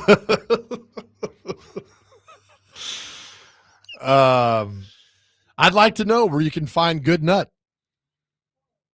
I'm curious. Has this been out? I mean, is it out now? It just got announced today. I can't, but is it low? Can you find it in the grocery store, or do you have to go to one of these weird? I've just seen the name and like what it is. I haven't seen where you can find it. I bet you Whole Foods have. You go to Whole Foods. Would you go during the break? Would you go call Publix and ask if I will? I'm gonna say, do you have Good Nut? They're gonna say we also have Prince Albert and Ken. I was like, okay, one's real, one's not. God. Oh my gosh! All right, Dr. Crane, you got an intern right there, right? I asked him. Have him call. I asked him, Dr. Crane. I asked him during the break. I was like, "Have you seen that Tom Brady has released a new organic coconut water?" And he goes, "No." And I go, "Okay, good, because I want to watch your reaction when I read it on the air." And it did not disappoint. Yes. And that's like they know what they're doing. Oh yeah, it's brilliant. I bet Whole Foods has it, right? Probably. Do you go to Whole Foods? Sometimes. Do you? Really. I've been once. It was really weird for me. They have really good chicken salad. Do they? I've heard that. Yeah. So there you go. In there and everything. It's fantastic. They have Grapes. Oh, they said something else. No. Okay. Just know, if we ever get Tom Brady on the show, you get to ask him about Good Nut, his drink. Gosh. Bring gas. Do we have a 6 degrees of Kevin Bacon to we do, don't we? To Brady, you do. Aren't you good friends with his broadcast partner, Burkhart? Yeah, Kevin Burkhart? Kevin Burkhart. So we've got a 6 degrees of Kevin Bacon to That's Tom true. Brady. Yeah. It's really quick. She said. So yeah. Let's get Burkhart on the show. Okay. I'll work on it. Sometime this week. Yeah. All right. And say, Kevin, have you had some of Tom's Good Nuts? It's a right? We're talking about the drink. Sorry, passages. Oh man. Oh God. I can't read the text line. Oh, I'm sure. All right, we will come back and wrap up hour number 2 and get ready for John McClain. We'll do that next. Chasing Big Joe, 105 The Game.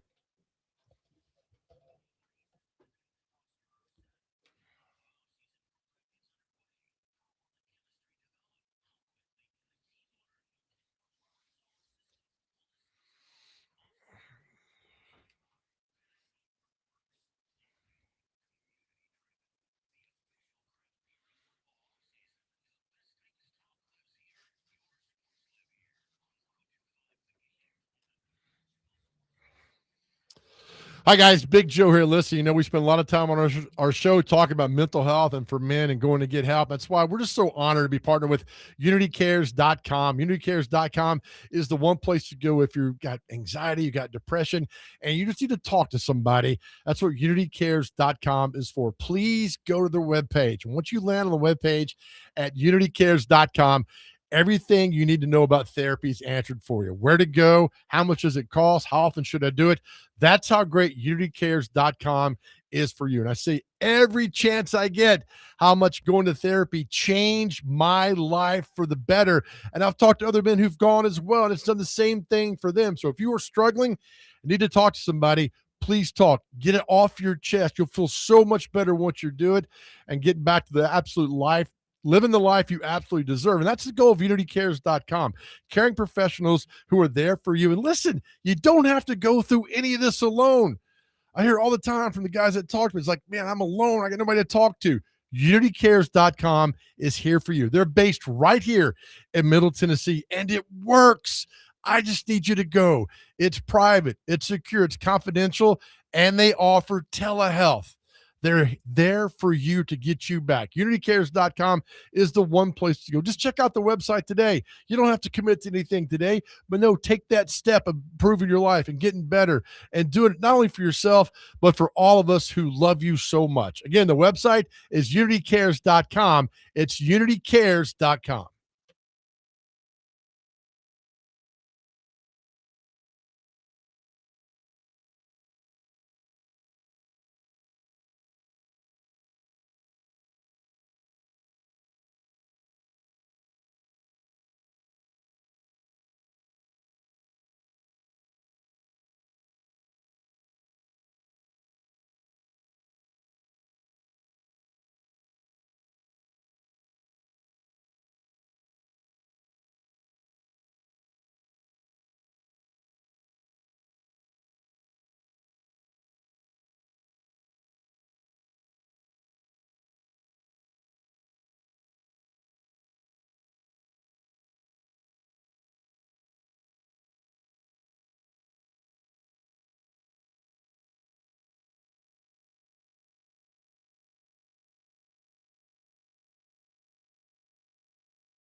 That concert coming up on June 27th will be televised on NBC. Well, Alan Jackson. That's pretty cool. Yeah, I was worried they would do it live, but it's not live, which is good. Oh, yeah. So they're going to make it like a special. Yeah, because it's That's like cool. 7 to 10. That show we've talked before, Yeah. might be the most epic country music concert of all time. Yeah. Yeah, it will be. You got a few things to say about a friend. Yeah. So, the Predators continue to make some moves and made some over the weekend or Friday. They hired Rob Blake as the executive vice president of hockey operations. And with that move, they announced that Brian Poyle would depart the organization.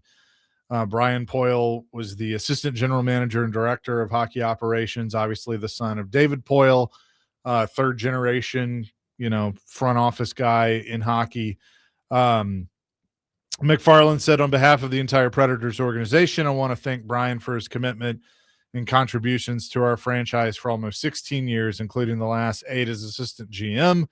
While we were moving in a different direction, Brian's character, work ethic, passion for the game of hockey, love for the Preds, and respect of our fan base was deeply appreciated, and we wish him and his family all the best going forward.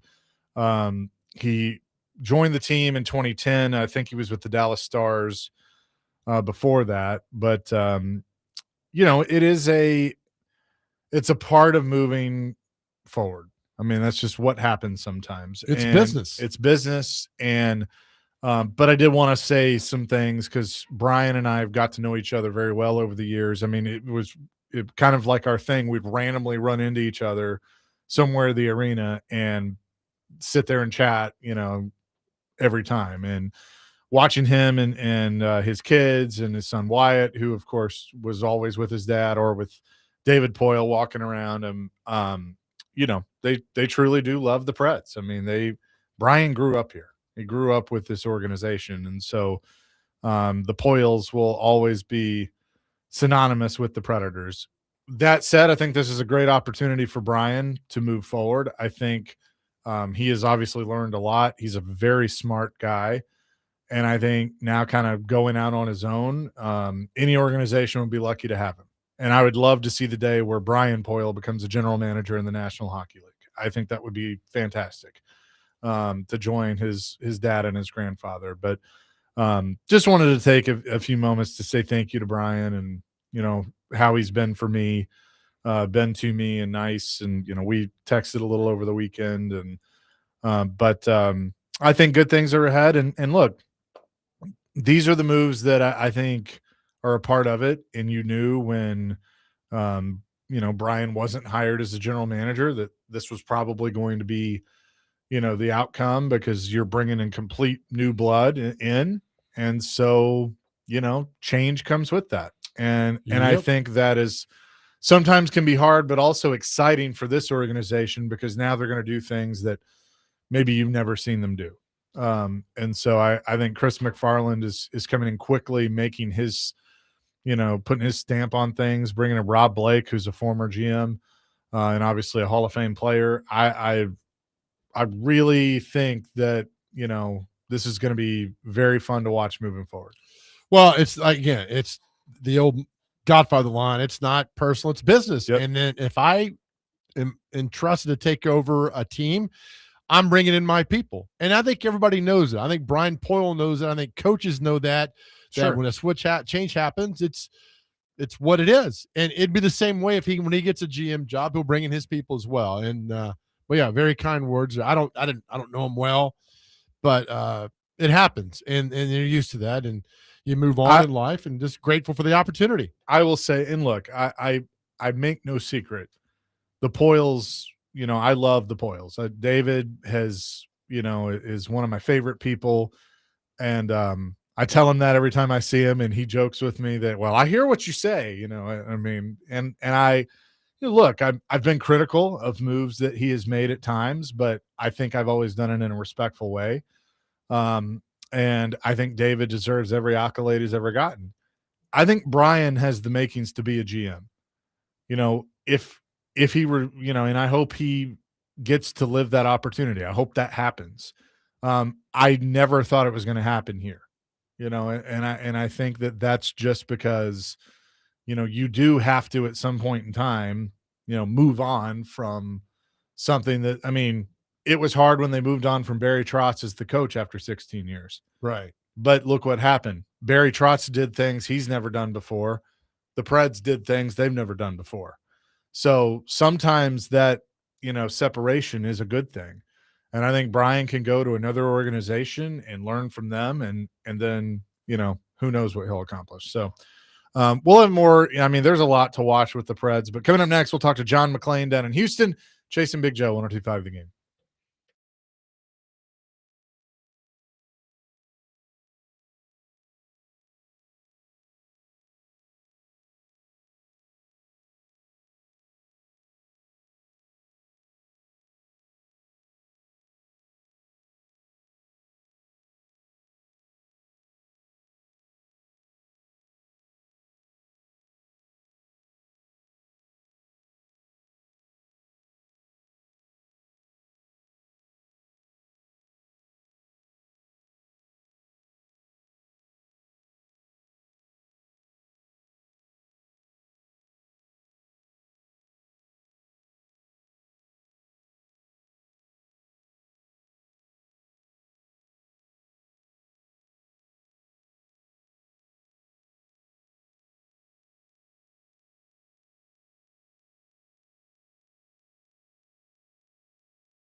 Chasing Big Joe, 102.5 The Game, hour number 3 on this Monday's Big Joe. I'm Chase McCabe.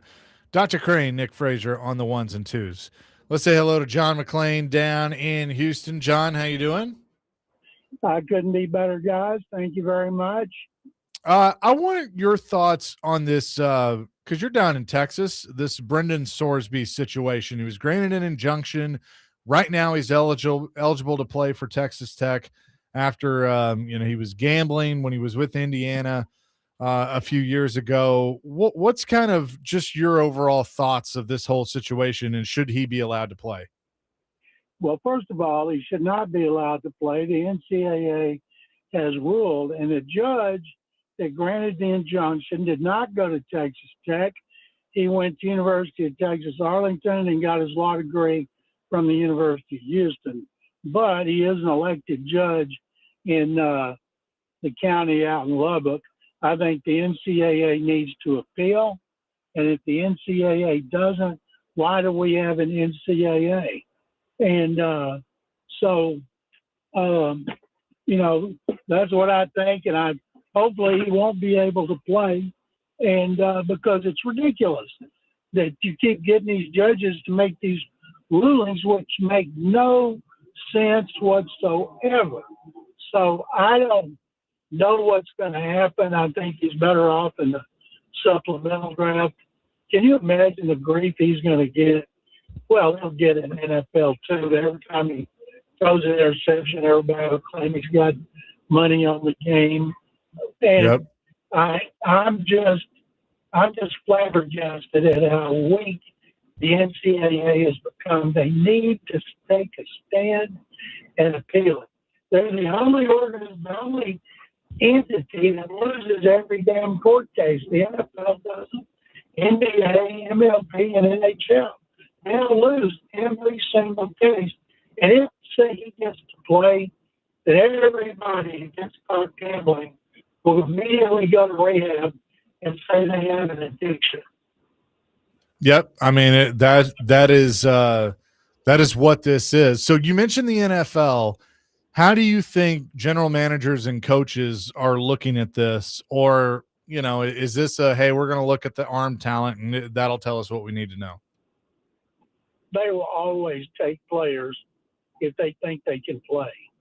And Sorsby, I never heard of him when he was at Indiana. Then, of course, he played Cincinnati in the Big 12, and he had a good reputation as a good prospect. And Texas Tech paid a lot of money for him. And I think if he's in the supplemental draft and you have to, for a pick that you give up, there's no draft. It's a bid.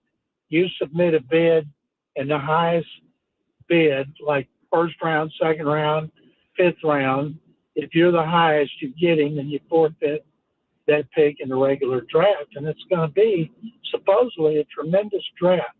But if you need a quarterback, I wouldn't invest a 1, but I might invest a 2 if indeed the general manager and the scouts and the coaches think he's got a chance to be a big-time player. Then if it didn't work out, then you don't think so. You made a mistake. You try to use your first-round pick on a quarterback. Right now, it looks like a great draft, but the way so many teams are paying money for quarterbacks, guys may stay out of that draft. They'll like to go back to school. Good point. John, is this the NFL's biggest worry? Because we talked about Art Schlichter earlier about how that impacted NFL and what happened.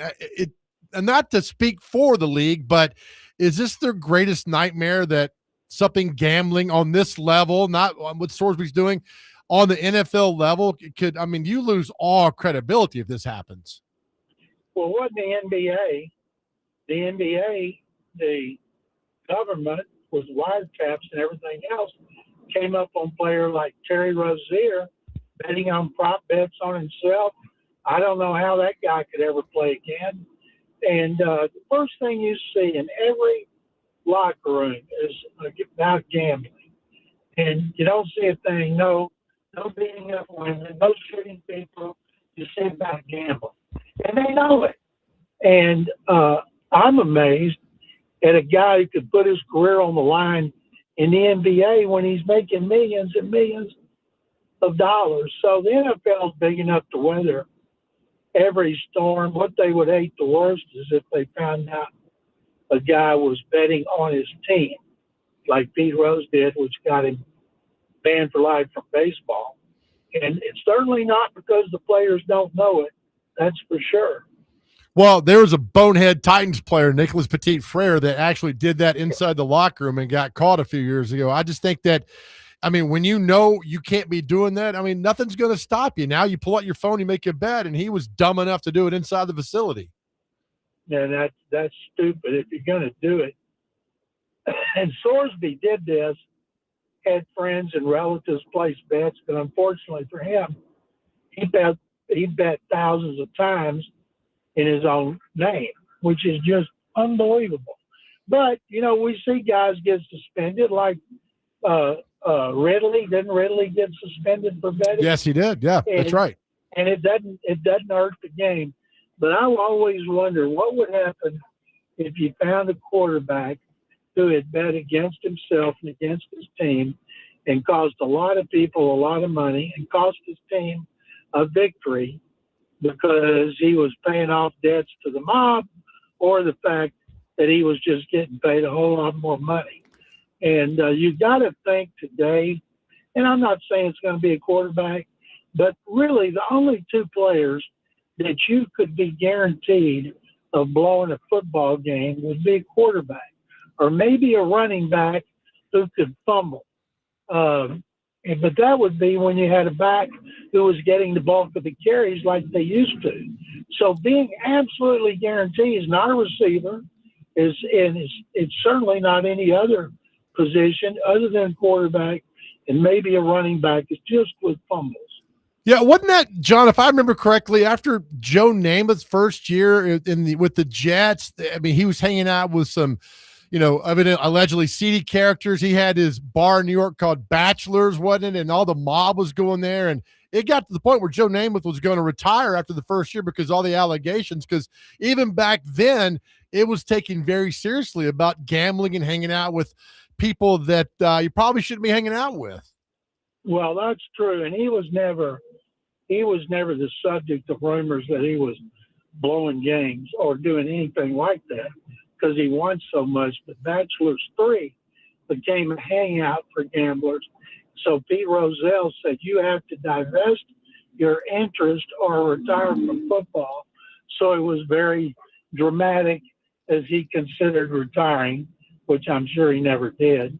But then when he decided he'd get rid of divest his interest, and of course, New York celebrated, and they've had so little to celebrate since, but that was a big deal. But that's back when the commissioner had a lot more power, and boy, if you gambled, you know, your name was mud.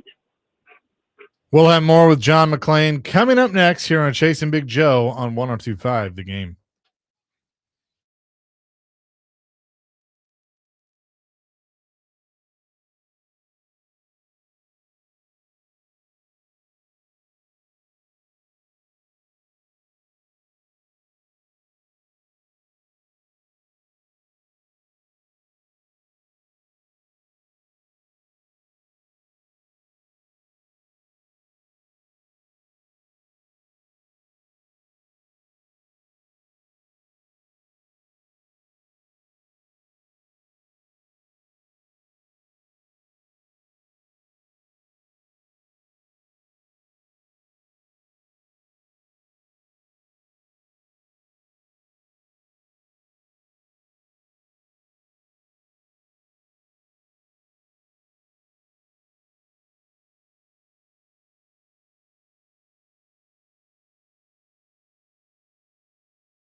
Chase the Big Joe, 102.5 The Game here on this Monday. John, I know you have seen this for years, but you get OTAs and mini camps, and you're going against, air and no pads, and the draft pick just looks so good. And that's what we're talking about in Nashville. Carnell Tate apparently caught a 50-yard touchdown pass from Cam Ward today. What's the best way to kind of just temper those expectations? Because they're a rookie and they're going to go through the growing pains, but you obviously want to talk about the good things they're doing, when they're doing them. But what is kind of that middle ground with a young player? Well, first of all, you want to make sure they don't make mental mistakes. Obviously, he can catch 50-yard touchdown passes, or he wouldn't have been a first-round pick, and he certainly wouldn't have been picked as high as he was. And he is a terrific prospect.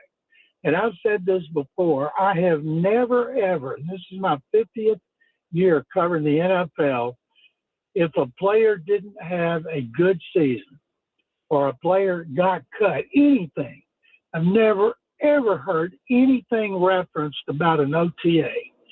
Boy, if he had just done better in an OTA. Or I remember when he was in the OTAs, he was dropping balls. You never hear about that. You hear about training camp, but mainly it's all about the games. And I think, too, we're all guilty of that. At this time of the year, you can't say every team's a Super Bowl team, but every team is not a guarantee for the first overall pick. And we're all looking for positive things, especially with the rookies and with the high draft choices and a quarterback who's talented going into his second year. But OTAs, I've never thought meant jack squat about anything other than making sure the players carried out what they're taught in their meeting rooms. Go ahead. All right. Yeah, John, we'll get your thoughts on the Bears and this move to possibly go to Indiana. I know they're still up in the air a little bit. Illinois has a chance to get back in this with them, but I just think what's come to this is just, I don't know, having the Bears leave Chicago, and I got many friends who live in Chicago, and they're really indifferent about this because they don't think it's going to happen. But reading George McCaskey's statement the other day, John, it's like this is a very real possibility of moving the Bears out of Chicago. Browns were not moving. The Texans were never moving. And the Giants and Jets were never moving. And like 49ers. 49ers are 47 miles from San Francisco. Their date line should be Santa Clara. Right. I try never to use San Francisco. It'd be like putting the Texans on the Gulf in Galveston. It'd be the same distance. So teams will move if they get the best deal. I love the problems going on in Dallas because I don't like Dallas. The Stars are building their own building in a suburb. The Mavericks are supposed to be leaving town and going to another suburb. And, of course, the Rangers and Cowboys already play in another city, Arlington. So there'd be no teams left in Dallas. And I don't know what happens to their WNBA team if they automatically go where the Mavericks go. But it's amazing because suburbs usually have a lot of money. They don't have the same tax issues. They don't have as many voters. And and they get them. And if you give the McCaskey family a deal they're not going to get in Chicago, they're gone. And at least, like I saw the Kansas City on where the stadium would be in Kansas compared into Kansas City, Missouri. And it's like going from my house to downtown Houston, which I can see the skyscrapers as soon as I get on I-10. I'm always amazed to be in the Newark airport and look at the skyline in Manhattan and say, well, downtown Houston is farther away from my house than that is. And it doesn't sound good, but the fact either you pay or they're gone. John, it reminds me of, I think it was 1988. The Oilers played a preseason game in Memphis. And I remember the rumblings could this be the Oilers to Liberty Bowl in Memphis? Whatever happened to that? And was that the genesis to kind of spring out? Because they flirted with Jacksonville and a few other places and eventually ended in Nashville. But was the rumor report to Memphis, did that get that whole ball rolling for the Oilers? Well, they got the Astrodome expanded in 1987. They added 7,500 seats. Everybody always said it was 10,000, but who's counting? It was 7,500, and everybody blamed Bud. The Houston Livestock Show and Rodeo benefited more. They stayed quiet through the whole thing, and then they outdrew in 10 days every March more than the Oilers drew sellouts in the Astrodome in regular season and preseason. And so they did that. They played in Jacksonville. They played in Memphis. Remember, in Memphis, that's where Jerry Glanville left tickets for Elvis and created such not a controversy, a firestorm. People thought it was funny. Then he was under pressure to come up with tickets for dead people in every city in which they played, and the newness certainly wore off. But at that point, they already had the dome expanded. And then was there flirting with Jacksonville? Do I remember that correctly? They flirted with Jacksonville, and they did that to get the Astrodome expanded by the 7,500 seats. And one of the reasons people did not like that, it took out their scoreboard, which was the only kind in the world. When you hit home runs, bulls shot across from foul pole to foul pole, and they took those out. But the bottom line is, when people complain about how much a stadium costs, as soon as that stadium opens, they're in line to get tickets like everybody else. And if your team wins, everybody will act like they were for the new stadium. Everybody is so jealous of Nashville and Buffalo because they're getting new stadiums. They didn't have to threaten to leave. They just did a great job to get them. And these others, especially in the bigger cities, it is a huge pain in the butt because so many politicians are against them. John, Nissan, the old Nissan Stadium here in Nashville opened 3 years before the Texans Stadium did, the one they currently play in now down in Houston. Any small rumblings of like, maybe we need to start looking at us, because that's the end thing now. But I think that stadium in Texas is fantastic, but nobody's asking me. Well, you're right. But, yeah, they want a new stadium. They're saying they want a renovated stadium, and they'd like to stay on the premises. But what they don't say is we really want a new stadium, and if we're going to stay here, the Astrodome is going to have to come down, which it should. It's a blight on the city, serves no purpose whatsoever except to eat up tax money every year. And if they haven't, they said, well, and the rodeo is in agreement with this, that it would be $1 to $2 billion to renovate what they wanted renovating. You know how that is. The next thing is, well, you know what? We're going to pay that much. We ought to just look for a new stadium.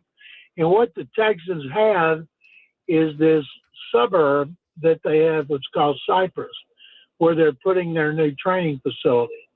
And there is plenty of room in Cypress, right at 290 and 99 here, to build a new stadium right there.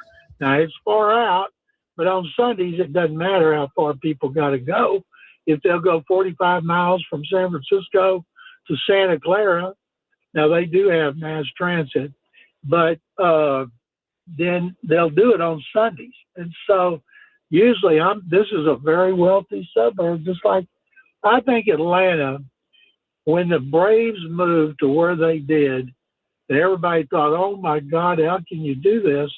And now they're the benchmark for every owner that wants to have a combination commercial, residential, and make hundreds of millions of dollars every year. He is John McClain down in Houston. John, we appreciate the time as always. We'll talk to you next week. Guys, thank you very much as always. John McClain joining us from Houston, as he does every Monday at 2 o'clock. You got property on 209 and 90, don't you, down there off of Cypress? You used to, didn't you? Yeah. You got rid of that property? I did. Put a Mapco in there. Sold it for a song. Something like that. We will have more coming up next, but first, you want to give something away? Let's give something away that we're going to be at coming up this weekend, if I can find it. Caller number. Let's see. Let's make it simple. 7. Okay, caller number 7, which is one digit of a number of Cats quarterback Tyler Kulka. Caller number 7 at 615-737-1025. You will win a family 4-pack of tickets to see the Nashville Cats take on the Minnesota Monsters at F&M Bank Arena this Saturday. It's a 4:00 kickoff, and we're giving you a family 4-pack of tickets if you were caller number 7 at 615 in honor of Cats great Daryl Hammond. Perfect. Wasn't that his number? I think so. Yeah. Well, late great. Yeah. 615-737-1025. Good luck. We'll have more coming next. 1025 The Game.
Chasing Big Joe, 102.5 The Game here on this Monday.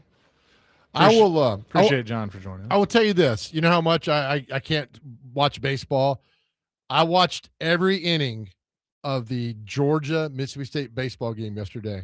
I didn't watch any, and I heard it was really good. It was one of the best baseball games I've ever seen. The fact that State, they were down. They were up 7-0 on Saturday. Georgia come back and win extra innings. Then Georgia's up big time. State takes the lead. Georgia's up winning. I mean, it was an amazing. And then the North Carolina game, right after that, they beat USC. Did you see the game? I did. Why did the center fielder slide? I don't understand why he slid. It's a risky move. I didn't understand it either. I thought you could easily have just dive for the ball. Exactly. You hit the wall. Who gives a damn? So that was a pretty bad one. And it was the ninth inning. They walked it off. It was that was it. 5-4. Yeah. Or 3-2, one of the two. Yeah, I was watching that outside. That was crazy.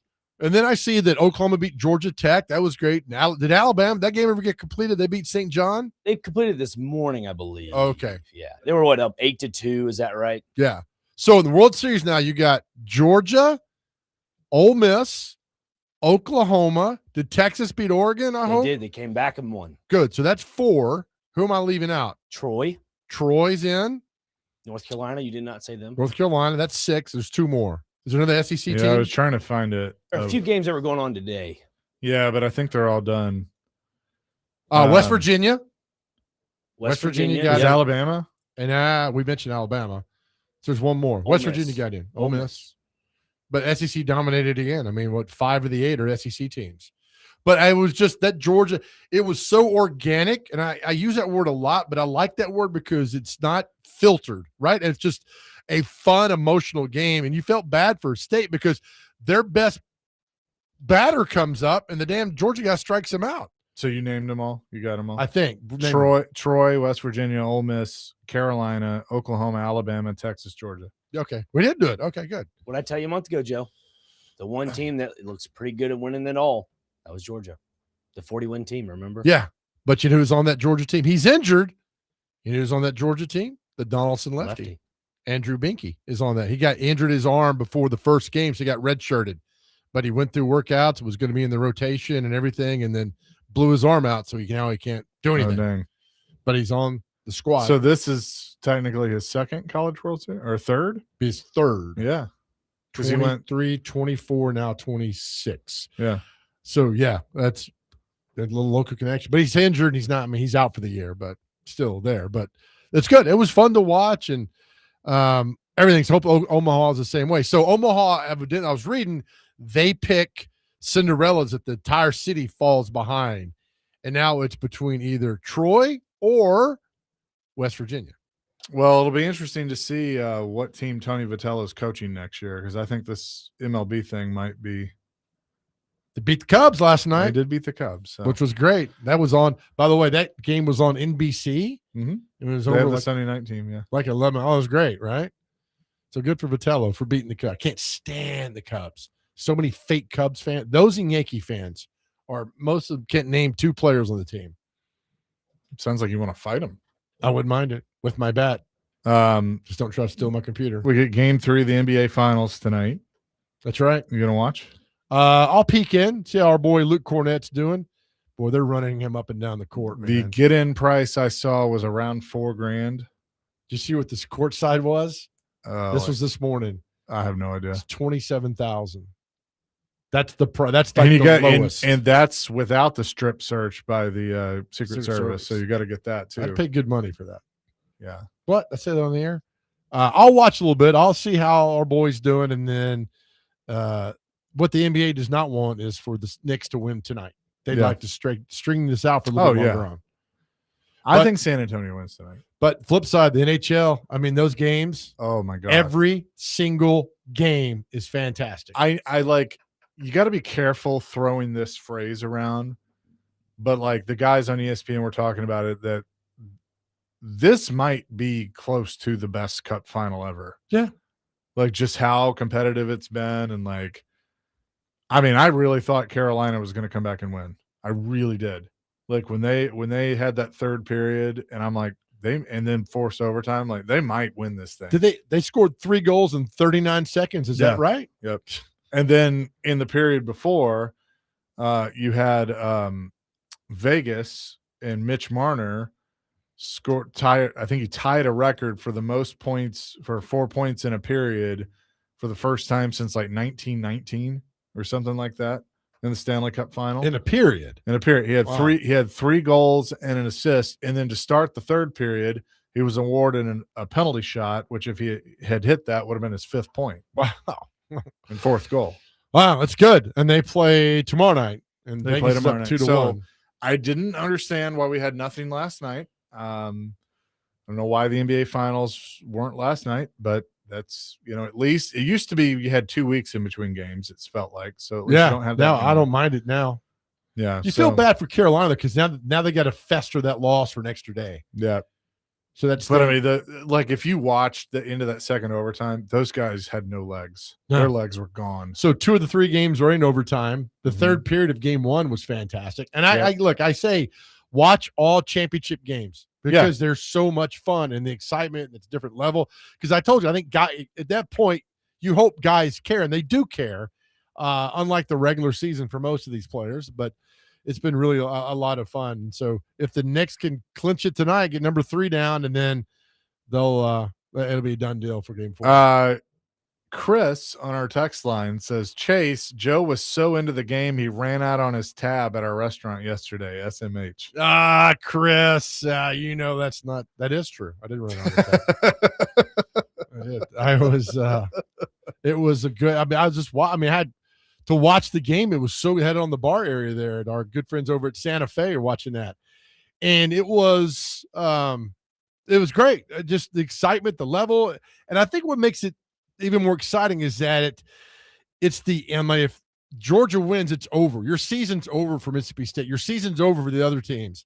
And so that finality is kind of cool to watch these games when they play. This adds extra little spice to it. But man, you felt bad for Dr. Crane and his Bulldogs because they battled, just couldn't get it done. Next year. There's next year. What was the deal with the guy that wanted to play for Mississippi State, and he was playing for Mississippi State? He's like the outfielder, and like his dream was to play for State, and he's playing for him now. They had a big to-do about it during the game. Oh, yeah. They did like a little feature story on that. It was like Will something.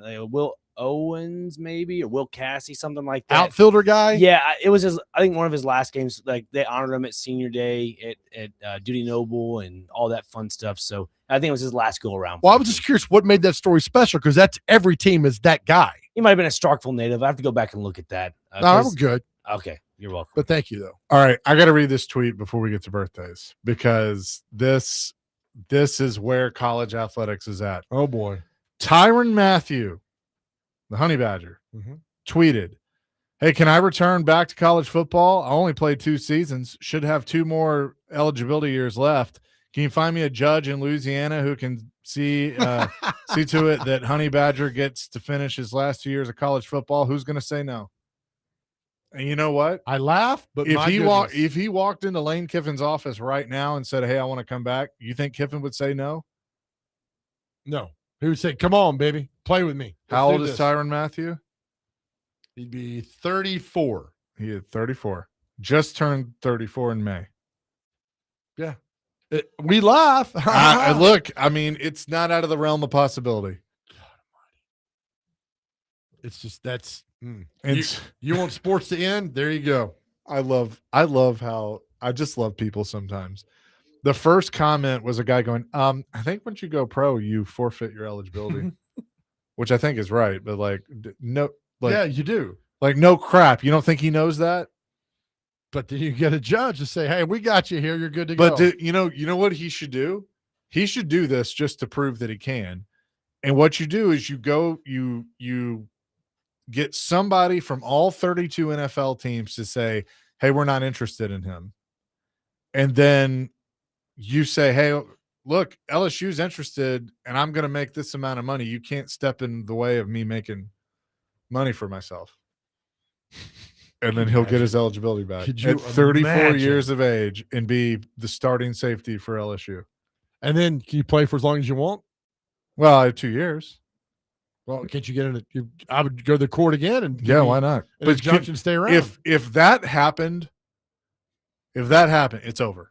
Just call it a pro league. It's done. You're right. It's over.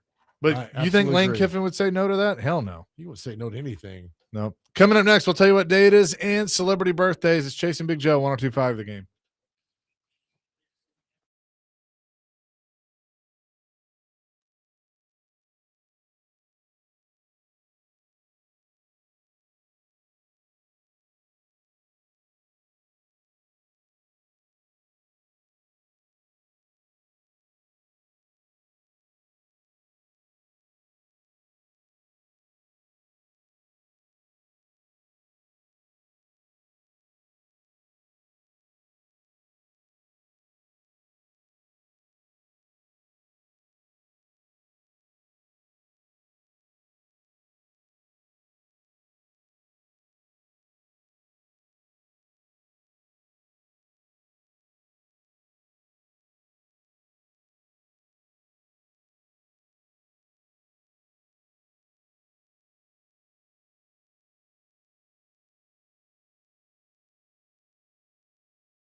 Chasing Big Joe, 102.5 The Game on this Monday. I love our listeners. So I reference like the 1919 Stanley Cup final. Yeah. Which I don't even know if it was, I think it was the year. And so 9588 on our text line says, Chase, since you mentioned it, who won the 1919 Stanley Cup final? I had no, I jokingly was like, probably like Montreal or something like that. So I looked it up. The 1919 Stanley Cup final was played to determine the Stanley Cup champion. The series was canceled due to an outbreak of Spanish flu after 5 games had been played. Wow. And no champion was declared. It was between the Montreal Canadiens of the NHL and the Seattle Metropolitans of the PCHA. Wow. And so it was 2-2 after, or well, I don't know how that's possible, but it was, I guess they just kept it at 2-2, even though Montreal won game 5. Okay. All right. Maybe. So there was no champion. That's very cool. I mean, I like history like that. Yeah. And you know why it was called the Roaring 20s? Why? Because the Spanish-American flu in 19 stopped everything, like COVID stopped everything. Right. So once they got past that, they're like, we're going to come back in a roaring way, and it became the Roaring 20s. True story. We kind of did that again. You're exactly right. Yeah. In the 20. What is about 19? Interesting. Don't get With that, let's get to what day is it and celebrity birthdays. Okay, first on the list we have Name Your Poison Day. So it's kind of Spanish flu? Yeah, maybe so. Best Friends Day is today. Ah, buddies. Yeah. There you go. Betty Picnic Day is today. You could probably grab a jelly-filled donut because that's also today as well. Upsy Daisy Day is today. Upsy Daisy. Thomas Paine Day. National Caribbean American HIV/AIDS Awareness Day. Okay. So we make sure we bring No, that. just go. World Brain Tumor Day is today and World Oceans Day. So Shout out to the oceans. Shout out to the oceans. All right, time for celebrity birthdays. You have to get these within 2 on either side of the actual birthday. Our first birthday. Now, Dr. Gray needs to go first. How old is former Philadelphia Eagle defensive back? I think he's now the NFL president of something. Troy Vincent. 53. 56. 56, exactly. Chaser, how old is tennis player Lindsay Davenport? 32. 38. She's 50. Dr. Crane, how old is former Olympic sprinter Butch Reynolds? Not to be confused with Butch Spirited. With who? That's Butch Spirited. Okay. 59. 61. 62. By the way, that's a female dog, correct? If that's so. Chaser, how old is? What about Richard? That too counts. How old is Total Eclipse of My Heart singer Bonnie Tyler? How old is Bonnie Tyler? I'm first. Yes, you are. 71. 73. 75. Now 3-1. Dr. Crane, how old is comedian Keenan Ivory Wayans? 52. 55. He is 68 years old. Wow. Chase, how old is actress from ER and from a lot of other, like The Good Wife, Juliana Margulies? 64. 60. 59. Now 3-2. Lightning round. Here we go. Was she in CSI New York? That was Melina Kick. Yeah, that's right, But Dr. Crane, all right. How old is singer Nancy Sinatra? Ooh, Nancy Sinatra. Let's go 81. 75. 86. Chaser, how old is singer Boz Scaggs? 73. 50. 82. Dr. Crane, how old is actress Kathy Baker? 71. 64. 76. Chaser, how old is actor Griffin Dunn, whose dad is Dominic Dunn, the writer? How old is Griffin Dunn? Griffin Dunn is 57. 54. 71. Dr. Crane, how old is singer Mick Hucknall of Simply Red? Great band. Simply Red, standing by. 54. 60. 66. Chaser, how old is keyboard player Nick Rhodes of Duran Duran? 74. 70. 64. Jeez. Dr. Crane, how old is? Oh, there's a lot of people I've never heard of here. And they've never heard of you. Dr. Crane, how old is rapper? Oh, how old's Kanye West today, Dr. Crane? Kanye West is, I'm going to go not 40 yet, or maybe he is 40. Let's go 43. Well, that's what I was going to say. So 44. 49. Wow. Chaser, how old is TV personality of Maria Menounos? 47. 50. 48. Chaser's up now 4-2. Dr. Crane, how old is singer-songwriter Sturgill Simpson? Not to be confused with Abraham Simpson. Simpson, eh? Sturgill Simpson is, oh boy, 57. 44. 48. Chaser, how old is guitar player Derek Trucks of the Tedeschi Trucks Band? Was in the Allman Brothers for a while, too. He was. 73. 77. 47. Not Yeah. bad. You guys are close on that. All right, last. Chaser, how old is guitar? Dr. Crane, how old is guitar player Mike Schalzer of Mercy Me? Good lead guitar player of Mercy Me. 44. 56. 51. And that's it. Chase wins 4-2. Yeah, that was good. June 8th, not a really big birthday day for. We only had like 3 athletes on that list. I will take this time to say, I want to wait till the end of the show. Today is my 14th anniversary here at Cromwell Media, and it's hard to believe that it has been that long, but wanted to say thank you. Thank you to all of you. 14 years. Thank you to you, Joe. You've played a big part in that, and to Bud Walters and everybody, D Mace. I've done shows with D Mace. Happy anniversary. Thanks, man. Yeah, no problem. Baby 14 Bird grew years, up, huh? right? 14 years you've been causing havoc around here. That's right. All the havoc. So just wanted to say thank you, and I'm blessed to do what I do every day. Remember your first day walking there as an intern? I do, actually. Oh, God. I was like, who is this guy? And how do I get away from him? It's like, yeah, I made a bad decision here. I should have studied business at MTSU. I know. It should have been better at math, but that is going to do it for us here today. Hey, as we leave every show every day to our guys out there, listen, I know the bad days, the dark days, I understand those. But listen, I want to tell you this. This is very important. After everything you've been through, you have survived every bad day, and you're still here. That's how powerful you are. I pray every day to the guys out there, you realize how powerful you are, how just amazing you are, and how many people love you. You're doing a great job. And I understand the potholes and the dark clouds. I understand that, but you're still here. You're doing great. So please know that. Please know how powerful you are, how much we love you, and more importantly, more than anything else in the world, please understand how much God loves you. Amen to that. Peace, love, rock and roll. DVD coming your way next on 102.5 The Game.